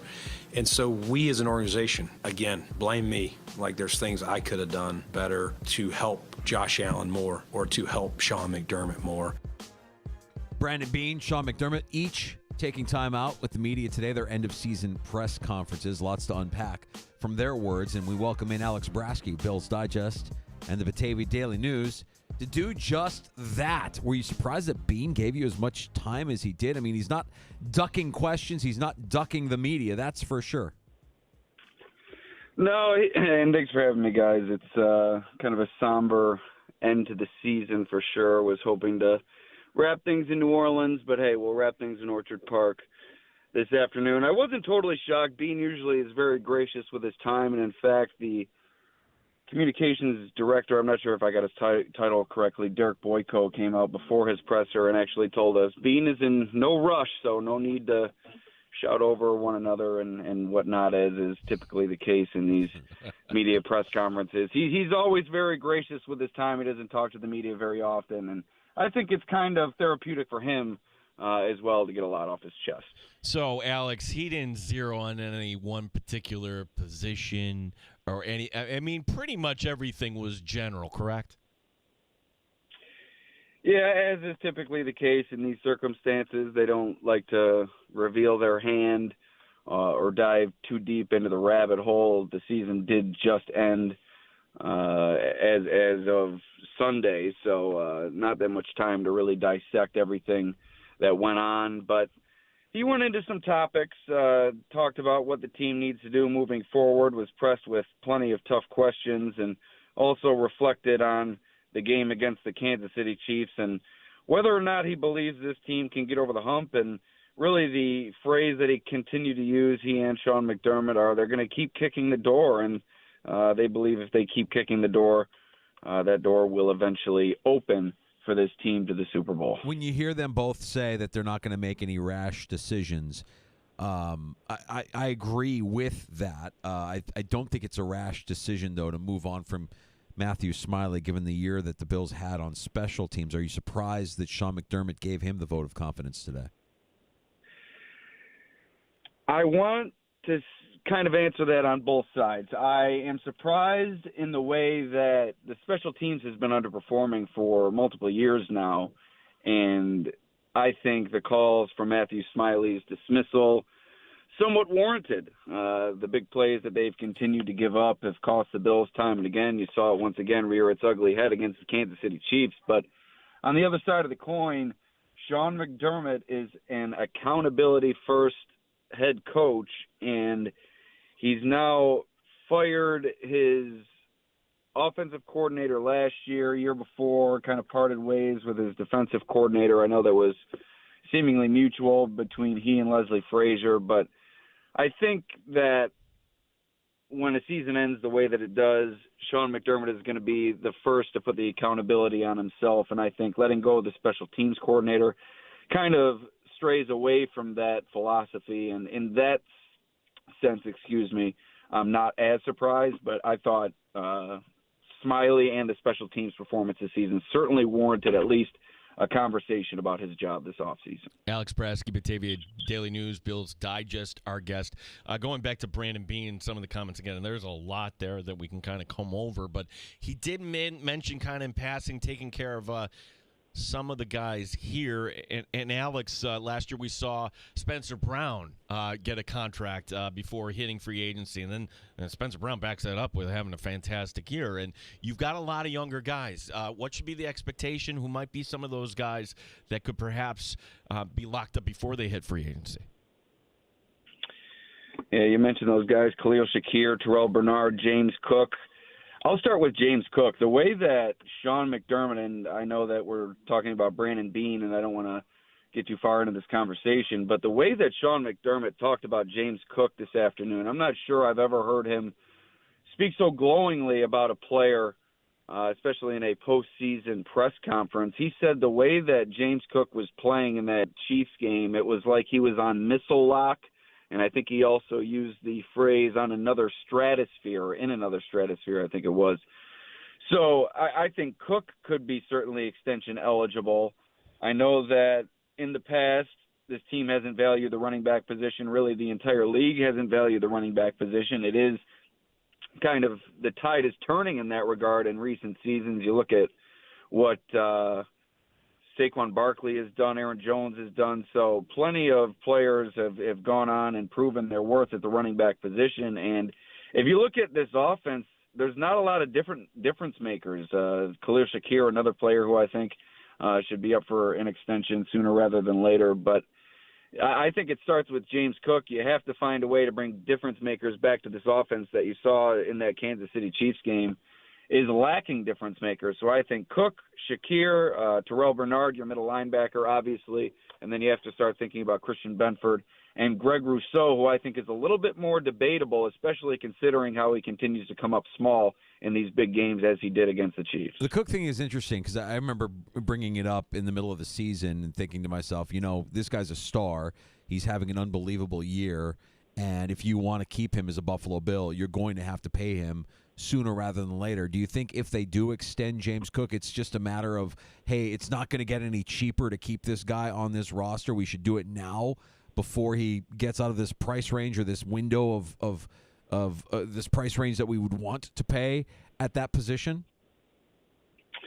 Absolutely, and I think it's also a matter of rewarding the player for a phenomenal performance throughout the season, right? This team has always spoken, and they've acted as well, trying to reward their players that are deserving. You saw it this year with a bunch of practice squad call-ups. They do what they can to take care of their own, especially their homegrown players. And James Cook, with his performance this season, I think, if not for nothing else, deserves a second contract with this team. He's proven his worth. But, yes, I think your point is well taken. If James Cook builds on this year with another year, 15-plus touchdowns, over 1,000 yards, he could be earning upwards of $20 million like his brother Dalvin Cook was calling for him to earn a few weeks ago, I think it was. Yeah, we're talking to Alex Brasky, Batavia Daily News, also Bill's Digest, also the Right Here, Right Now podcast, which you can check out. Alex, as far as the defense... Solo show now, Gene. I'm looking for a co-host. I got to have you on soon. You got my number. Gene's going to take you up on that. Be careful what you wish for. Careful. He'll be in there every single week. He loves to work. I will just kind of take over at some point. You know what? I'm a little taken aback that Danger doesn't seem to have any eagerness to be on the show. I think we might have to get him involved and drag him kicking and screaming. The thing is, Alex, I work hard enough. I hear you, my friend. Alex, as far as I forgot my question, defensive line. The defensive line. We heard Sean McDermott say that. This is where his defense. It starts up front. I'm just kind of curious to get your thoughts on where the Bills go from here, because there are some guys that are long in the tooth. The Bills do have some draft capital. But, I mean, my gosh, what would get the fan base excited? What might actually be the winning move? I mean, is there a possible big move in play? You saw Myles Garrett last year not give an ultimatum, but just say, hey, if I'm going to stick around, I want some assurances we're going to be better. You've heard these rumors about Max Crosby. Could there be a big-time defensive lineman on the block, and should Buffalo pursue it? Absolutely, and hearing Brandon Beane speak today, I think he would be all for pursuing a player of that regard. And also McDermott's comments talking about how a team needs 2 to 3 game-changing players on either side of the ball to truly become a Super Bowl team. He didn't say whether or not the team had that right now, which leaves you to believe that the team believes they don't have that right now, and particularly as we're discussing with the edge rusher position. Yes, I think if there were a player that were to come available in the trade market, free agent market, or otherwise, they would certainly pounce on that. But as Brandon Beane said, Chris Joneses don't come available at the drop of a hat. Usually players like that are sewn up. Offensive line and defensive line, really, those caliber players are at a premium. It's just like quarterback in this league. You don't come across those players very often, And once you get a hold of them, you really hang on to them. So I'm not so sure that there's a player out there that is going to come available, but I think it's certainly within the Bills' to-do list to peruse the market and do whatever they can to get a player like that in here, especially considering the track record that they've had with their top picks in the draft. Just hasn't seemed to work out with their first-rounders in the recent past. You look at Greg Rousseau, a good, not great player. Kyrie Elam, a total miss of a draft pick. Dalton Kincaid trending toward a miss of a draft pick. So I think you have to do what you can to find that big-name player. The trouble is I'm just not so sure that's available. Max Crosby seemed like a great idea a few weeks ago before Antonio Pierce was fired. Now you bring in the ultimate used car salesman in Pete Carroll. I think he could sell water to I don't know what the saying is or what joke I was trying to make. Maybe one of you can finish it for me, but I think he's going to sell Crosby on what they have in the future there. Ice to an Eskimo, Alex. There you go. See, I that's why I rely on you, Gene, and that's why we need you on the show. But I'm just not so sure that player is going to come available. But if they do, I think the Bills will be right at the front of the line trying to get that player to come to Orchard Park. On Kincaid, you heard both guys talk about his performance, and I think they're still high on Dalton Kincaid, but they did make no bones about it. He needs to bulk up. They want to see him in better shape, and you want to see him to kind of grow into this role so he can stay healthy. And I think to myself about some of these draft picks, Kincaid included. I would absolutely put Coleman in this category, given what we've seen out of him from his rookie year, that the Bills seem to draft guys that require a little bit of seasoning before they become the pros that we want them to be. Whereas when you look at the two teams that are playing a week from Sunday, they're getting contributions from their draft picks as rookies immediately. It's consistent with the Chiefs, with the Eagles. These are good teams, and their draft picks are helping them on day one. What is it about these guys? I mean, we I would put Cole Bishop in the same category. Like, yeah, Cole Bishop should probably bulk up too, and we can maybe see him take that leap forward. Or when we get to April, you could just draft guys that have the physical makeup to be an NFL player and get them out on the field so they're contributing meaningful minutes early on in the season. Yeah, I think in the past you may have been able to fall back on the fact that they had so many veteran players returning in their roles. There wasn't really a lot of room for first-round picks to come in and contribute immediately, so you were kind of drafting for the future in that sense, and kind of developmental players may have suited what you had going on personnel-wise in those circumstances. But now that you've turned over your team after last offseason, something in your process has to change, and as you're saying, you have to start drafting these players who can come in and contribute immediately. I asked Brandon Beane about it today if he had any seller's remorse with Xavier Worthy. I think that's a great example. You look at Keon Coleman, a player who everybody said was going to need some seasoning, maybe need to grow into the position in the NFL, and then you look at a Xavier Worthy, you can't teach speed. That is a natural ability that really speaks at all levels of football. And you saw it work wonders for the Chiefs this past weekend. And no, Brandon Beane isn't going to come out and say that he has seller's remorse for Xavier Worthy. But I think if 2-3 years down the road, Xavier Worthy continues to do what he does, and Keon Coleman slowly progresses into a middling wide receiver, you're going to look back on that pick and really regret it. So, yeah, I think something in the process has to change. You have to get players who can come in and contribute immediately.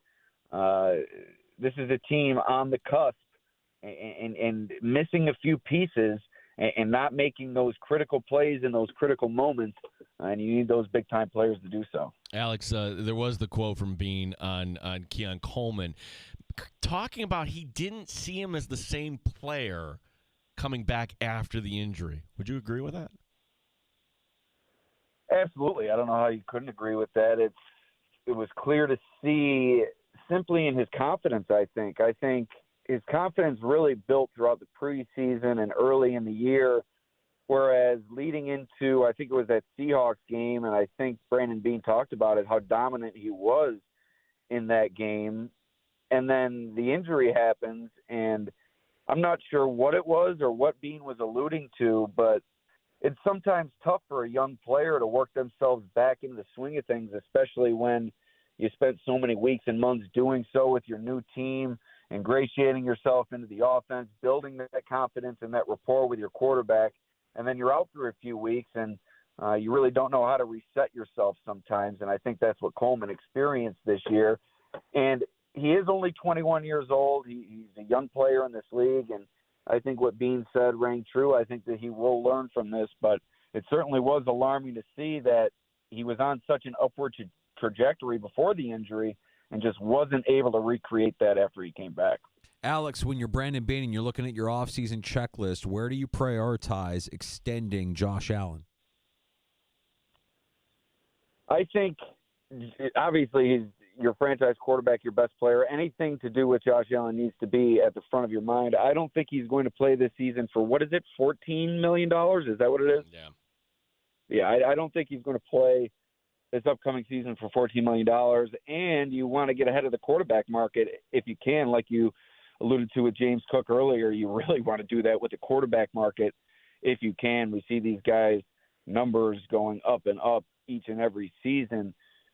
So I think that does need to be at the top of your list. It can also give you some cap relief. The Bills are in a little bit better of a situation than they were last year. I think expected to have somewhere around $25 million in cap space when things are all said and done this offseason. But, you have to do what you can to kind of get ahead of things there. Also, obviously make your franchise quarterback happy. And just see what you can do to get some salary cap relief. When you look at this offseason and when you look at the quarterback market specifically, is Sam Darnold going to set the market for Josh Allen? Oh, I sure would feel terrible for whichever team is going to receive his services if that is the case. We saw what happened with Kirk Cousins last year. I think Sam Darnold is Kirk Cousins light in this situation. I think he was exposed late down the season. You saw what you saw from him in that game, the playoff game. Forgive me, I'm forgetting who they played in that game, but completely shut down. Yeah, the Los Angeles Rams. I would be shocked if Darnold really gets a big contract here. I think he was trending toward that midway through the season, but I think he kind of turned into a pumpkin toward the end of the season. Alex Brasky, Batavia Daily News, Bills Digest. Alex, any other takeaways from either Bean or McDermott? Because honestly, we were kind of on the air when McDermott, we was still talking at that point. So a lot of things you kind of wade through there in the roughly 2.5 hours between these two guys. Yeah, I'll be honest. I was looking forward to lunch about 15 minutes into that Brandon Bean press conference. He can certainly go a long time. I think this might have been the longest Sean McDermott end-of-season press conference that we heard from him, at least during my time coming to these end-of-season press conferences. But I think it was just the tone that each of them set and how they're not satisfied, but they wanted to keep their eye on the success that this team and this franchise has found over the past 7 years or so, coming from the 17-year playoff drought, breaking that in the first season, now 2 AFC championship games. I think it's 5 straight AFC East titles. So not that I was surprised or taken aback, but just I think that's something that Bills fans struggle to take into account when the season comes to an end, 1 game away from the Super Bowl or 2 games away from the Super Bowl, whatever it is. That is the ultimate goal, but you have to take into account where this team has come from and where this team continues to trend. And I think there's a lot more positive to take away from this season than negative. And just the last thing that I have to say about really the end-of-season stuff, the Sean McDermott firing discussion needs to come to an end. Well, once and for all, I don't think that it will, but it's just ridiculous at this point to hear Josh Allen speak so glowingly about his head coach. And like I said, 2 AFC championship games in the span of 4 seasons. Mighty impressive what this head coach has done. It's not something that you see very often. And he made a comment that there's teams that make it to the AFC championship and are never heard from again. And this team has not been one of them. and you have to give Sean McDermott a heck of a lot of credit for that. Yeah, I think at minimum, if you hear these guys speaking today, it's a reminder that the Bills, as an organization, have been one of the model franchises in the NFL. There are a lot of teams, I would say as many as like 25 teams around the NFL that probably look up to the Bills as a team they would love to be in that position where they are winning division titles, where they are Super Bowl contenders year in and year out, and eliminating your head coach, cutting off your head is a great way to kind of reset the standard and bring it back down to zero. So I don't understand it other than to think that there are people out there who are only happy when they're miserable. All right, how quickly we become spoiled in life, right? Correct. Dan Campbell was talking about it earlier. We're eating out of the trash, and then we start eating grade 1 steak, and we quickly forget how not long ago we were eating out of the trash. So I think Bills fans might need to maybe take a taste of trash during this offseason just for a reminder where you came from and where you've come along the way under Sean McDermott's leadership. Alex Brasky back from Arrowhead. Alex, what was it like driving back and forth to Kansas City? Yeah, that's the longest trip I've ever made in a car. How many hours? 30. 30. When you count both ways, 15 either way. I think I spent more time in the car with stops and everything. A couple Waffle House stops along the way. But Very good. I've become accustomed to driving to these games. I've been doing so over the past 3 years or so. Some stats from this year. I think I drove over 6,000 miles. Like I said, bunch of Waffle House stops, few rounds of golf. Got in a bunch of arguments with truck drivers along the way. Ran out of gas a couple times. Blew a tire, cracked windshield. All in a year's work covering the Buffalo Bills as a reporter who drives to these games rather than flies. Well, Alex, it was a great season. It was a lot of fun. Your work has not gone unnoticed by your friends here in the Sports Bar. We look forward to your season-ending issue there of Bills Digest, which I imagine is coming soon, and your continued work there at the Batavia Daily News as well, bud. Yes, thank you, and thank you for having me, and thank you, Gene, for picking me up on the failed joke that I tried to make. Sometimes I'm not at my best. It's been a long year. We're moving on, man. We forgot. We have a short memory here in the Sports Bar. We don't even know what you're talking about. Who said this, Alex? Like you're either part of you is growing or part of you is dying. So did you grow or die today here in the Sports Bar? And who said that? I think we're all dying slowly. Thank you, Alex. Alex Brasky, Bills Digest, Batavia Daily News. Bobby Babbitt's quote. Oh, that was Bobby Babbage. Bobby Babbage from training camp. Either your practice, you're going to grow, or you're going to die. And if you're dying, that's fine, because it's an opportunity for growth. Oh, my God. Oh, boy, that's some football talk right there. 15 hours to 15 hours back, 30 hours total. You can't say anything because you do that to Florida. I'm not saying anything. I'm saying he's soft. That's what I'm saying. What? I'm saying pick up your game, Alex. 15 hours, that's it? What is it to Florida? I don't even know. We do it in like, it depends how often you stop. Generally for us, when we do the Gulf Coast, it's like 20, 21 hours. You're crazy. I'd spend the money. Fly. I am flying this year. You are. Yeah, but you're driving to Cleveland and flying. Well, that just makes sense. I mean, if you can get an airfare reduction, but like if I can pay a quarter of what I would pay flying out of Rochester, I think anybody would do that. Like, it's insane. That week is. Yeah, they know. Everybody's off. Let's jack up the rates. Okay, well, in Ohio, they're not off for President's Week. There is no spring break. Okay, let's go there, fly out of Cleveland. It's not that bad of a drive. I hope the weather holds up. I have no problem schlepping to Cleveland to save a buck. And if it's not the whole family driving down there, Gino, I'm not going to do that 21-hour drive. If I don't have my co-pilot and Sandy, there's no way I'm doing that 21-hour drive. No, you can't do it straight. That's right. But Alex, step your game up. If you're only doing 15 hours to Kansas City, I think we could stretch it a little bit. Let's get you to Denver next year. Let's get you. Where else can we send Brasky? Do they play in Denver? No, I don't know if they play in Denver next year or not. I'm just saying what other teams are over there. Let's send them to. Are they in Houston? Are they in Dallas? Where are they? They're going to play in Houston? Well, let's go. Road trip, Alex. It's crazy. Like we haven't even tackled this. Been such in the moment. All right, here are the games away. 3 divisional, Pittsburgh. Easy Atlanta. drive. Atlanta. He can make that drive. Carolina. I've done that drive. Do that drive. Cleveland. Yes. Oh, my gosh. Houston. Do that drive. Alex, if you're still listening, this is your challenge, buddy. No excuses. I hope your car has, good mileage, good fuel efficiency. For the record, the teams outside of the division that are coming to Buffalo, Baltimore, Cincinnati, New Orleans, Tampa, and the 2 Super Bowl teams, Kansas City and Philly. Both of them are coming to Orchard Park. Yeah. Now, I think the Bills will be in the mix to take one of these games overseas. I don't know that for sure, but wouldn't that be fun that they would have 9 potential home games next season? How many? 9. 9 times. Happy hour next in the sports bar. Let's revisit Sean McDermott. If you missed Sean McDermott's press conference, we've got the first almost half hour of his press conference that we can replay for you here, and you can hear the end of season press conference from the Buffalo Bills head coach. Right now, let's also give away a free pair of tickets to see comedian Jim Jeffries at Kodak Center on May 10th.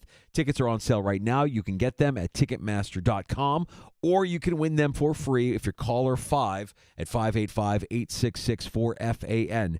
866-4326 to win a free pair of tickets to see comedian Jim Jeffries at Kodak Center on May 10th from the Fan, Rochester. You're listening to the Sports Bar.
Sports Update. Brandon Beane talking today along with head coach Sean McDermott, giving their season-ending press conferences. Beane talking about his upcoming focus. Where can I be better? Where can we be better as a staff? Where can we be better as an organization? It's not one thing, it's not one area, but you're just trying to incrementally do things just a little bit better every year, because as we said, it comes down to sometimes one play, 2 plays, 3 plays. We're not missing from a wide gap, but we do still need to find a way to make that play. McDermott also confirming that special teams coordinator Matthew Smiley will return next season. We'll hear more from McDermott coming up here in Happy Hour. Rochester Americans putting up 7 in their win last night over Utica. Syracuse coming to town tomorrow night. Sabres tomorrow night hosting Nashville. Rob Ray going into the team's Hall of Fame. Gene Battaglia, the sports leader, 95.7 FM and AM 950, The Fan, Rochester. The Sports Bar with Danger and Battaglia. It's hard to come up short. It's just like we're right there, though. It's a play here, a play there. You got to do a lot of things very well to be in that position. And let's also give credit to the Chiefs. And so we're going to continue to turn over every rock, every stone, but we're going to keep fighting, and I'm determined we'll get there. Mike Danger. Many Bills fans that are cranky are going to be fired up again, because we hear from Sean McDermott and Brandon Beane. And usually, they will say the things that you want to hear that will make you feel positive about the direction that this team is going to go. Gene Battaglia. Well, this hurts now, and you realize, okay, it was an opportunity where you're 3 points away, and you're thinking, woulda, coulda, shoulda. How you even got to this point? This was supposed to be the rebuilding year, and you're right there. And now you're in a position where the cap isn't disastrous. Right. You can do something. 95.7 FM and AM 950, The Fan, Rochester. Happy Hour in the Sports Bar. Did Sean McDermott and Brandon Beane hit all the right notes for Buffalo Bills fans? I can tell you there's one specific thing that isn't changing that may make you a little uneasy heading into the 2025 season. I'm surprised, quite honestly. Who here thinks that the special teams are good? They were a detriment this year. Look, the kicking aside, because that's individual, and you could make the swap out if you want. I don't think they will. I think Tyler Bass pulled it together. But you can point to the Rams game. Heck, you can point to the AFC Championship game. The Chiefs had a short field on a busted return there. So to me, you could say personnel, but Matthew Smiley coming back as special teams coordinator and putting that to rest today, I didn't expect that to happen. Sean McDermott earlier. Now, Brandon Beane gave almost an hour and a half. Is that crazy? A lot. It's a lot. It's a lot of time. That's a long, lots of audio. Sean McDermott gave over 45 minutes. What we have for you here is just under a half an hour of the start of the Sean McDermott press conference. In case you missed it earlier, we've got that for you right now here in the Sports Bar with Danger and Battaglia. I would like to start, if everyone doesn't mind, just with acknowledging what unfolded, the tragic event today with the plane crash. I'm not going to pretend to know all the details, but just a true reminder of how fragile life is, and puts things into perspective awfully quick. I know when I woke up and found out about it. So our thoughts, our prayers are certainly with everyone that are going through that tragic situation right now. So, moving forward, I thought we had a good season, and I would like to thank a number of people, starting with Terry and the Pagula family, for all their support that they give Brandon, myself, Pete, and the entire organization on a day-to-day basis. That is huge from a leadership standpoint, top down, giving us what we need to win, and the support beyond just the financial support. And then everyone in our building, staff, players, just an incredible year in a lot of ways. And yeah, you're good, Mark. Fine. Act like I didn't hear it. And then you go to the fans, and this journey we experienced together this year was as good of a journey as we've experienced, and a lot of highs, certainly some lows, but being 10-0 at home, incredible, and that's the fans are a big part of that. But then the way that they travel every week. To Detroit, to different places that we play, that does not go unnoticed or underappreciated. It's just incredible to experience the journey every season together like we do. I thought the year was a good year in a lot of firsts, in a lot of ways. We were able to take a team that there were a number of new players, young players, players that had never been in a Bills uniform, players that had never played in an NFL game prior, and we counted on a lot of those guys, and they did a phenomenal job. The coaches had a hand in that as well in terms of their ability to develop players or work through some of the injuries, maybe more so defensively, perhaps in the beginning of the year. So I applaud those guys. The leadership, overall, the players group that have led this football team, led by Josh, I couldn't do my job if they didn't do what they did this year, in particular this season, and the way that they went about their business. And when you deal with adversity like you do every season, you need that leadership, that player-driven leadership piece to steer the ship in the right direction, or to take direction from me and connect it to the locker room and the individual position groups. And so that I just am so grateful for those guys and the way that they handle themselves. So overall, again, good season. Came up a little bit short, and that feeling never goes away. I know some people say it goes away. At least for me, it doesn't ever go away until you get to a spot where you can say, hey, we were the best in the world. And that is a lofty goal, but it's our goal every season, and that's what we look forward to doing every season. And we were just short of it this year in terms of a couple plays here and there, and that's what happens in the playoffs. Every play gets magnified. You go back to the Ravens game, and you're saying, hey, a couple of those plays go the other way, and we're not in that game, but they went our way. And then fast forward a week to last week, and you're saying, hey, a couple of those plays didn't go our way, but if they did, maybe we're working again this week in preparation for the Super Bowl. So with that, I'll turn it over to you and your questions. Sean, how do you square, with all the success that you've had here in Buffalo, Brandon and yourself over the 8 years, how difficult is it knowing that there's a narrative out there that this team just keeps up coming short? And I know there's differences per season, but there's that narrative out there that this team can't get over that hump. How do you address that?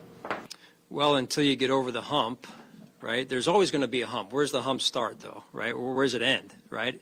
And I think that's just perspective of that's the easy narrative. And if you kind of get too far down into the weeds of that kind of negative connotation or negative mindset, you forget all the success that you have had.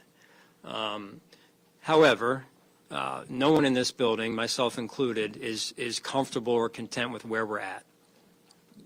And I think that's the greatest thing about the people in this building, Brandon, myself, Pete, certainly Terry, and our mindsets that it doesn't stop, right? We continue every year to try and start from scratch, put a team together, develop a team, get everyone to be on the same page, and put us in a position to win in the playoffs. And if you look at the last 2 years against a really good football team who are the two-time defending champs, we had the ball with a chance to win, down 3, both of these last 2 years. And,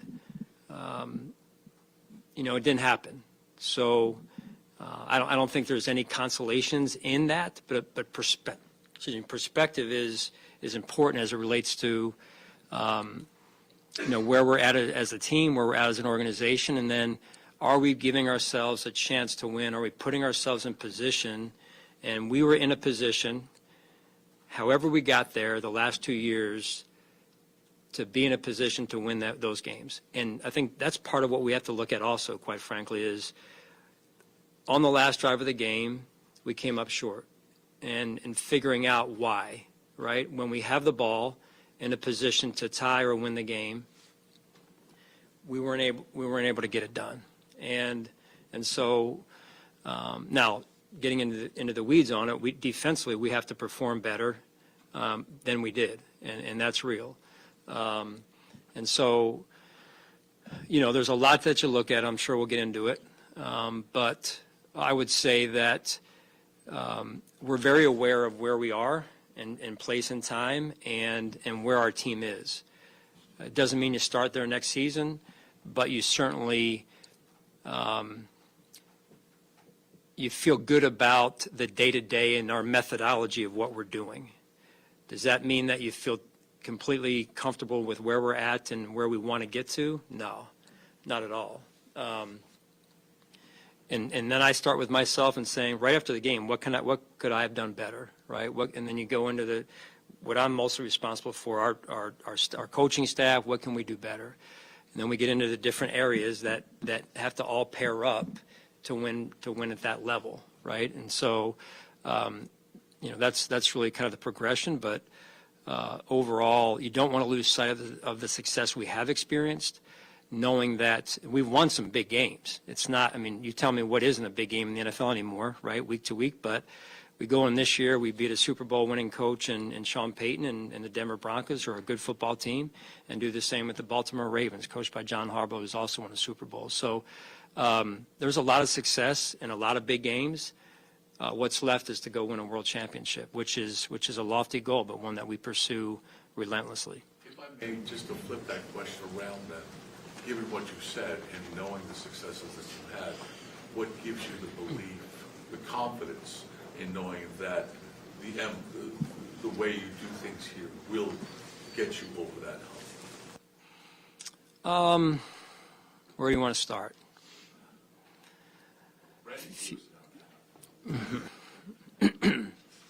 If you look at, I'll give you as much time as you need, John. If you look at, and I should have mentioned you guys. I mean, the support that you guys give us during the year, I understand you guys want to win as well, and I get that.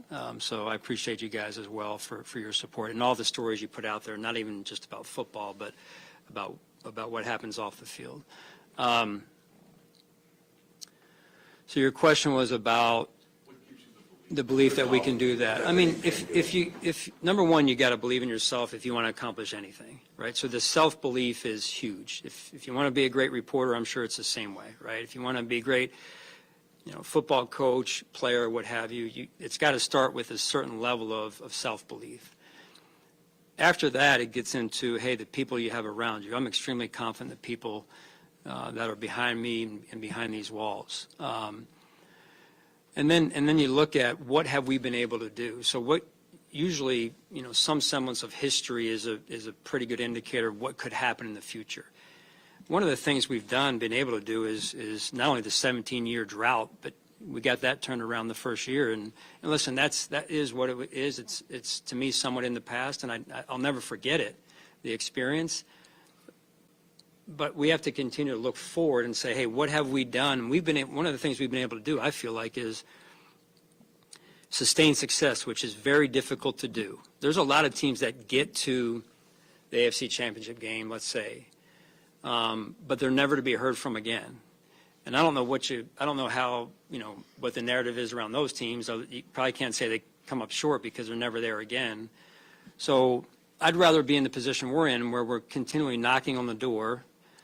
But I'm also not, like I told you, I don't deal well with sitting right on the edge and being like, hey, well, it was a good season, slap everybody on the back and say, we'll get them next year. That is the last thing that we're about, Brandon, myself. And so, but I'm confident in who we are. I'm confident that over the years we've developed players who usually have played better here than elsewhere, whether it be college or going to another team on the pro level. Confident in that, and I think that's huge, right? That you can do that, and you can take a team this year where we lost a number of leaders, as you guys have documented. We lost a number of players who were significant in our journey to this point, making an impact, and we were able to put it together, form a team. The team came together, and then we were able to win at a level that, to me, you're getting to the AFC Championship game, which is hard. It's difficult to do. So when you're in a position, you want to be there. And eventually, if you keep doing, I'll just say this, if you keep doing things right, not that we're doing everything right, but if you keep doing the right thing, eventually that door will open. I mean, I worked for a guy that went through something similar years ago, and he experienced something similar, and now he's, in the position that he's in. So I've just learned that firsthand, that you got to keep doing, because if you don't do things the right way, you'll fall, and you won't be ever heard from again. So. Sean, when you say that, you worked for Andy 3 straight years in the championship, then you finally got through. But this time, 4 out of the 5 years has been the Chiefs. Does it make it different that it's them in the way and their historic run and all those things, that you almost feel like it's inevitably got to be them and beating that team in order to get there? Does it make it any different what your approach is? You never want to build your team to be one team, because you never really know, in fairness to the Chiefs, that you never really know that it's going to be them every year, although it has been them. And if you're, they're well coached, they don't beat themselves. They've got some star level players, and you have to be at your best in order to beat them. And we weren't. And so, to me, I don't look at it like, hey, it's just this one team. I look at it like, how do we put a team together against whoever it is every year, whichever team shows up in these rounds, and coach at a level and have the personnel at a level, all of us, starting with me, that we can beat them, whoever them is. And so there's a lot that goes into that, right? And like I mentioned earlier, from myself, coaching staff, personnel, all the things, that training room, weight room, it all has to be at a level of, are we Super Bowl equivalent in every area that we're operating in, and those are the conversations that have to continue to happen, and they have to be, yes, filled with love, but also truth. And if not, we're wasting our time. I mean, that's the reality of the situation, right? So you don't get up at whatever time you get up to get in here and stay late, to keep knowing going into the year that's not going to get there if you're not doing X, Y, and Z, right? So then you're living a lie, and that's, your time and my time is better spent than that. So, Sean, can you talk about the defensive line play? I mean, again, the pass rush was struggled the other night, and that's been a theme in these playoff losses through the years. And you've invested assets in that area. How do you get the most out of your pass rush moving on down the line here? You guys know what I believe in and how you build a team, and we have a quarterback. I think our offensive line has done a really good job, and in some cases our defensive line has done a really good job. The defense, a really good defense, starts up front. Winning games, as you guys know, I talk about it, winning the line of scrimmage is critical. And, I felt like we did that at some times this year, not enough. And so, that's an area where I did see some of our players, maybe not statistically, but just overall factor-wise or performance-wise, improve up front. And that's important, right? So I won't get into all those guys, but that's important. You've got to play well up front. And I'm just talking generally speaking, and to win the line of scrimmage, you can control the game. And I believe that, moving forward, in order to move forward, just as a team in the games where I've been in the Super Bowl, it's your front is what gets you there, right? I mean, you have to have a good quarterback, but the O-line, the D-line, they're the guys that are getting you there, and they impact the game more than any position, and I believe in that. You guys know I've talked about that since we've gotten here. So I know Brandon believes that also. So that's an important spot for us.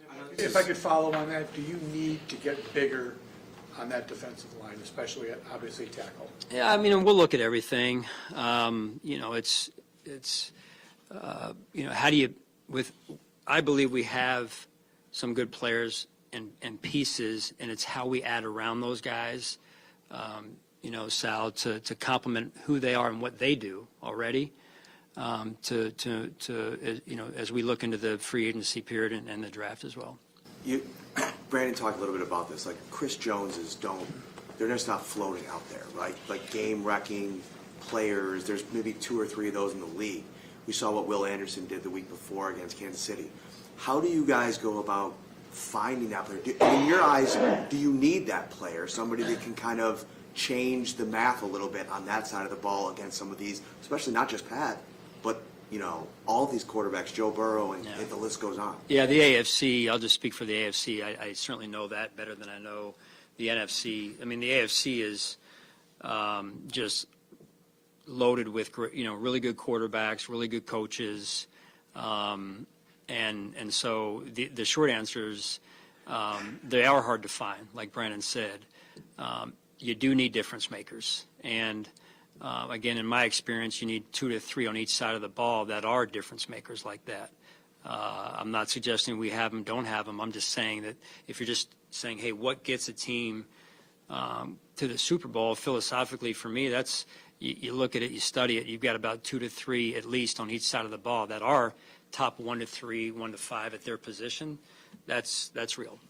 Sean, how do you analyze Joe Brady's first full season on the job? Obviously, in the regular season, you scored a lot of points, second in the league, but the second half of the Ravens game, I think it was just 6 points, and then the Chiefs game, some failures in short yardage situations that you had been good at.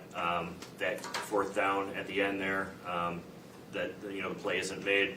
So holistically, how did you feel like Joe Brady did both all season and then in the most critical moments against Kansas City? Yeah, I'll take the first part in terms of all season. So overall, I thought Joe did a really good job. He took what he had in this "everybody eats" slogan or whatever, and I think that was kind of the approach all year. And again, you look at what we were able to do in the pass game, but also in the run game, and keeping a team a two-dimensional offense is hard to do.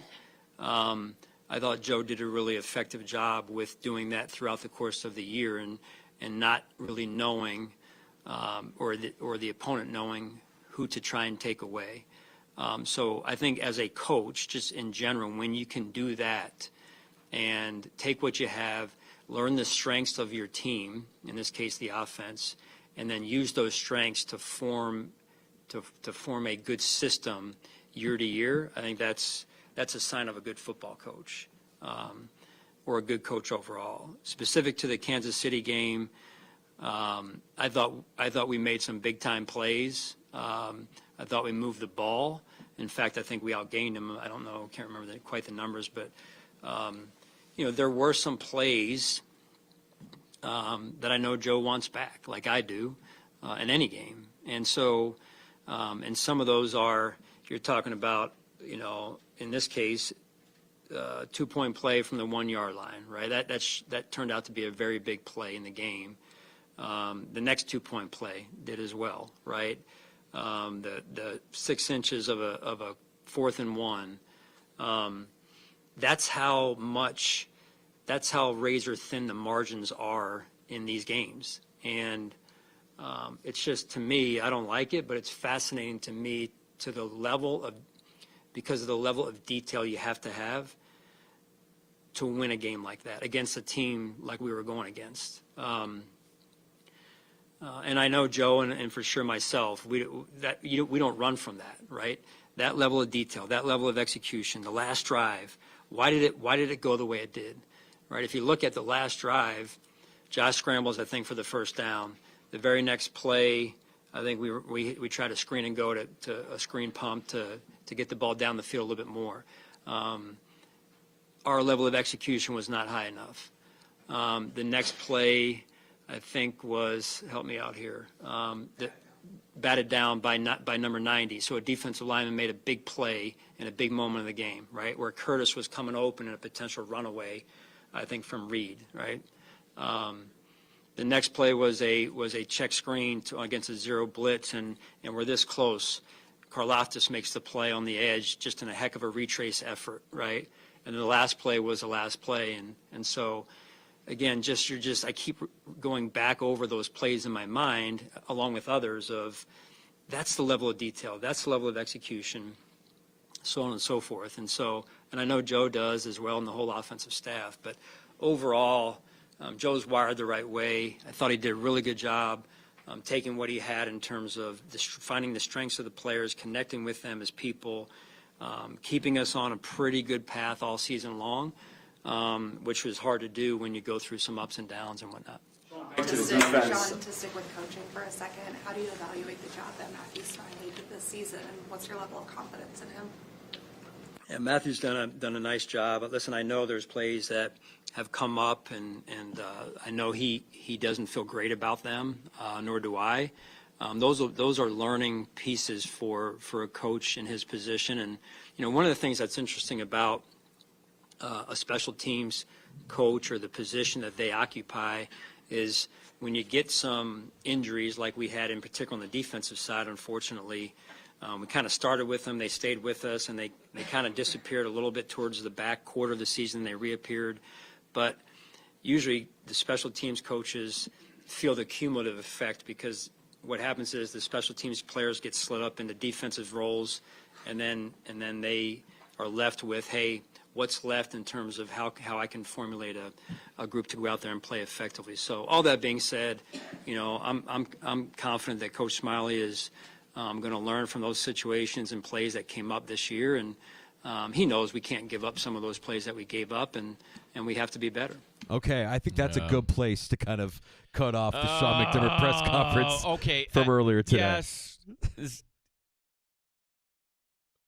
Again, how many players were on the field at the end of the Rams game?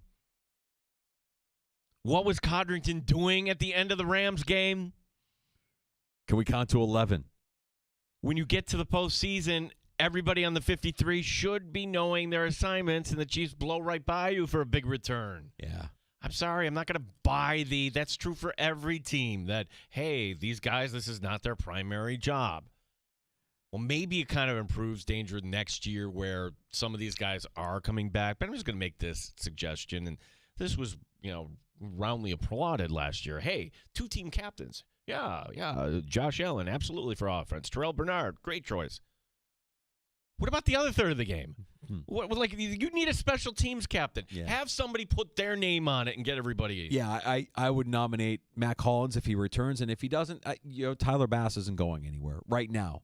And I think there was a little bit of a redemption story there for Tyler Bass, for as up and down as his play was through a good chunk of the season. I think towards the end of the season there, he kind of solidified himself, made some really clutch kicks under some pressing circumstances here in the postseason specifically. So that was just a taste of Sean McDermott from earlier today, the end-of-season press conference from both the Bills head coach and Brandon Beane, Bills GM, who gave the media, combined – 3 hours? Just under 3 hours? That's crazy. Yeah, it's a lot of time. I mean, the long and the short of it, Danger, and this is why we love the NFL, because every game means so much, right?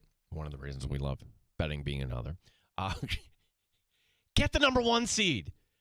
Yes, the Bills lost at home in the postseason to the Bengals. Yes, they lost to the Chiefs, but correct me if I'm wrong, those are both the divisional rounds coming off a wild card game. Get that bye. Get the road coming through Buffalo. You don't have to say that out loud, but that should be just kind of the internal message, the internal goal in Buffalo next year. Yeah. We got to get to a round of shots next in the sports bar. Yeah, the news last night, cheapers. This plane crash in Washington impacting the many, including a figure skating community. We'll tell you what we know. The Amerks on a roll once again. The latest on Jimmy Butler is the NBA trade deadline is now less than a week away. And if you had a cell phone number for your favorite team's head coach, would you text him in game just critiquing his performance?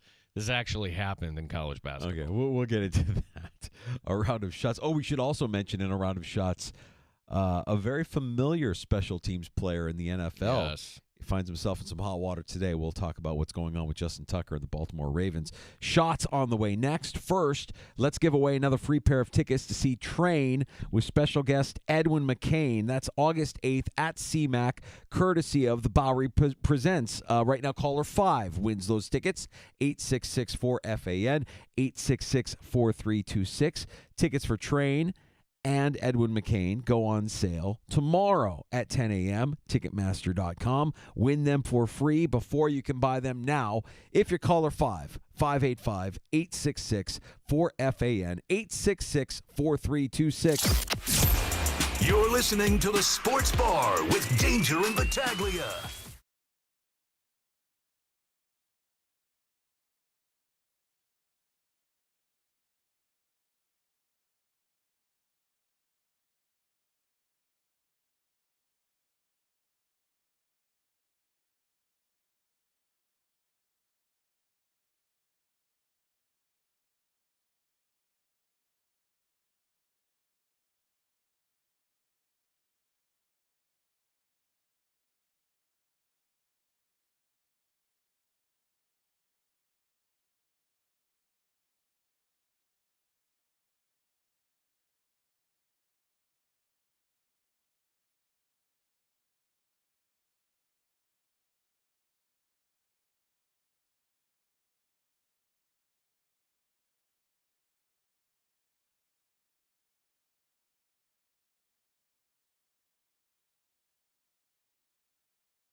update. Buffalo Bills general manager Brandon Beane and head coach Sean McDermott giving their season-ending press conferences today.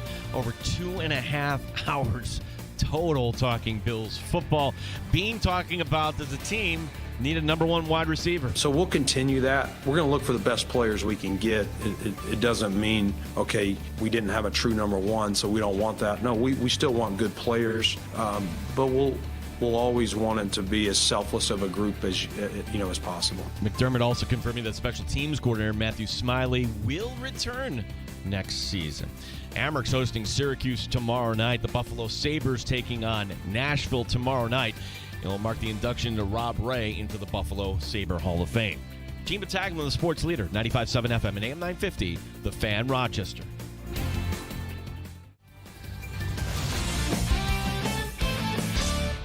The sports leader, 95.7 FM, and streaming online at thefanrochester.com and the Odyssey app. This is The Fan, Rochester. Happy hour continues in the sports bar. Last call is still on the way at 866-4FAN. If you want to have the final word in the sports bar, pull up a stool. Let's get to a round of shots. Do we have another Deshaun Watson story on our hands here? This coming from an article in the Banner that is out of Baltimore, that Baltimore Ravens kicker Justin Tucker allegedly was banned from 2 spas in the area. This coming between the years 2012 and 2016. This article has allegations of inappropriate behavior for Tucker that spanned in those years. Reportedly, 6 women are stepping forward. Tucker has come out today on social media and completely denied these allegations. Some people will do anything to get signed by the Cleveland Browns. We have to let it play out, right? Yeah. Just like the Watson thing, we just, the allegations are terrible. He can deny it. That's his right. And he can defend his turf. That's his right. Let's just. What's the difference here, though? He's a kicker. You could say at one point he was the best kicker in the game. Yeah. This year he might have been one of the worst. So, yeah, this is going to be struggle tougher. a little bit, yeah. Yeah, I mean. I think they stay with him. I bet you the Ravens stay with him. I bet you is their excuse to move off. You think they move off of him? Yeah. Yeah, no. Box of wine? I'm not allowed to. Not allowed to. Story about the plane crash in Washington. Danger. No survivors. Reportedly, the flight from Wichita, Kansas to Washington was carrying members of the U.S. figure skating team. The figure skating championships took place January 21st, and they wrapped up this past Sunday. The U.S. Figure Skating Authority didn't identify any of its members. Reportedly, 14 were on board. There were 60 passengers and 4 crew members. Again, no survivors. That's a terrible story. Something more uplifting. Do we have anything more uplifting? Yeah, the Amerks. Oh, good. 9th meeting of the season between the Amerks and Utica. Rochester 9 times. 8-1 against the Comets. Finally, their 7-4 home run. Isak Rosane scoring twice. He's now up to 20 on the season. 5 of those goals coming in the last 2 games alone. The team back home tomorrow night against Syracuse. They've been using Utica like a receptacle, and I'm all about it. 8-1 on the season. Nice. Yeah, I mean, Utica was just bad to start out the season, but I kind of am impressed here. The Blue Jays spending a little money this afternoon, Danger, going out and getting a future Hall of Famer. 40-year-old Max Scherzer signing a 1-year, $15.5 million contract with the Blue Jays, which in U.S. dollars would be 1 year, what, $10 million? What? Kind of only half joking there. Scherzer was not good last year. 2-4 with a 3.95 ERA starting in just 9 games with the Texas Rangers. 9 times. But good luck to him. The NWSL. You're still bitter? You're still bitter at Scherzer, aren't you? You're bitter at Scherzer. Mets fan, you're a little bit bitter? I just wished him good luck. Why would you say that's bitter? I said good luck to him. Good luck to him. That's the way you said it. Good luck to him. The NWS, yeah, and Jacob deGrom, this will be the year he's going to have Cy Young numbers, right, coming off the injury. The NWSL is exploding. The National Women's Soccer League just added a 16th franchise awarded to Denver. Want to take a guess at the expansion fee cost? $110 million. Wow, did we here miss the boat on that? People gripe about the Rhinos being gone, but let's be honest, the Flash were here, and I don't even think anybody noticed they were here. That wasn't a franchise that was worth $110 million when they were here. No, but it's not that long ago. What in life would grow that fast? I think when you talk about how these soccer teams, whether you're talking about MLS or the NWSL, where the consistent thing that you see is growth markets. They're expanding and they're thriving in growth markets, in markets where population, the South, Austin, Charlotte, blah, blah, blah. It's all the same. Mm-hmm. It's vague. It's all the same, right? And whether you're talking about the NHL, the NBA, they're always looking at the growth markets. It's sad because that's just not where we are. No. It's just not where we are. I mean, we have a new palace being built for the Buffalo Bills, and we don't hear about any struggles with how many PSLs they're selling. But I think there's a reason why we're not hearing about the struggles with how many PSLs they're selling. I imagine that they're facing some struggles finding people with the kind of wealth that can, buying a PSL, let alone $110 million to purchase or buy an expansion team for the NWSL. I kind of waver on this because I know so many people that are season ticket holders of the Bills. They haven't been approached yet. That when they're the reason is they're not putting the upper deck. They're not putting. It's only the pricey stuff they're asking for. Right. They're going after the bag first. Yeah. The people with the bag are still kind of saying, I don't know.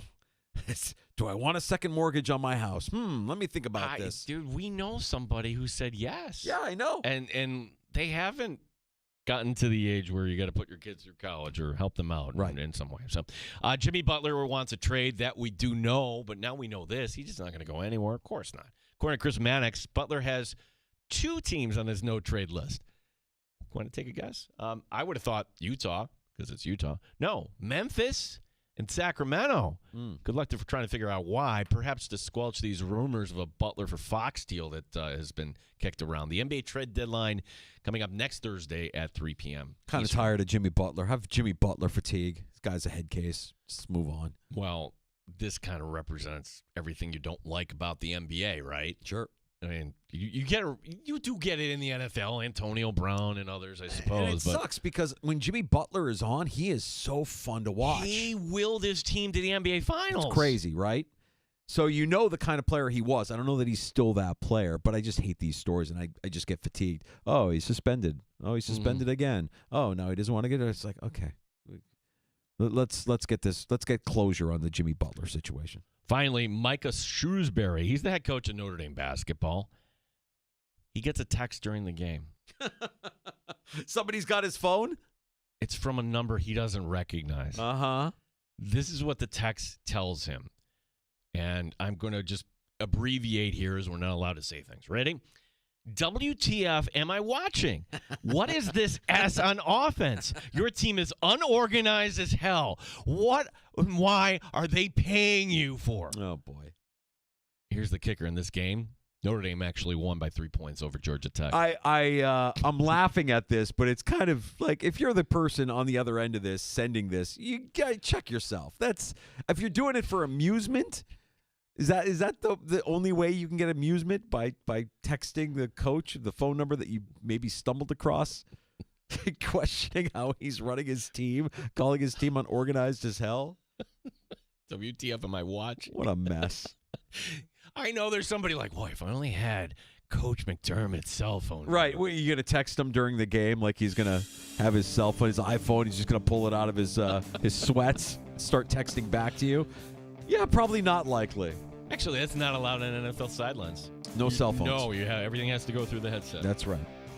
Well, I say it all the time, Gino. It's a crazy world. Someone ought to sell tickets. Hell, I'd buy one.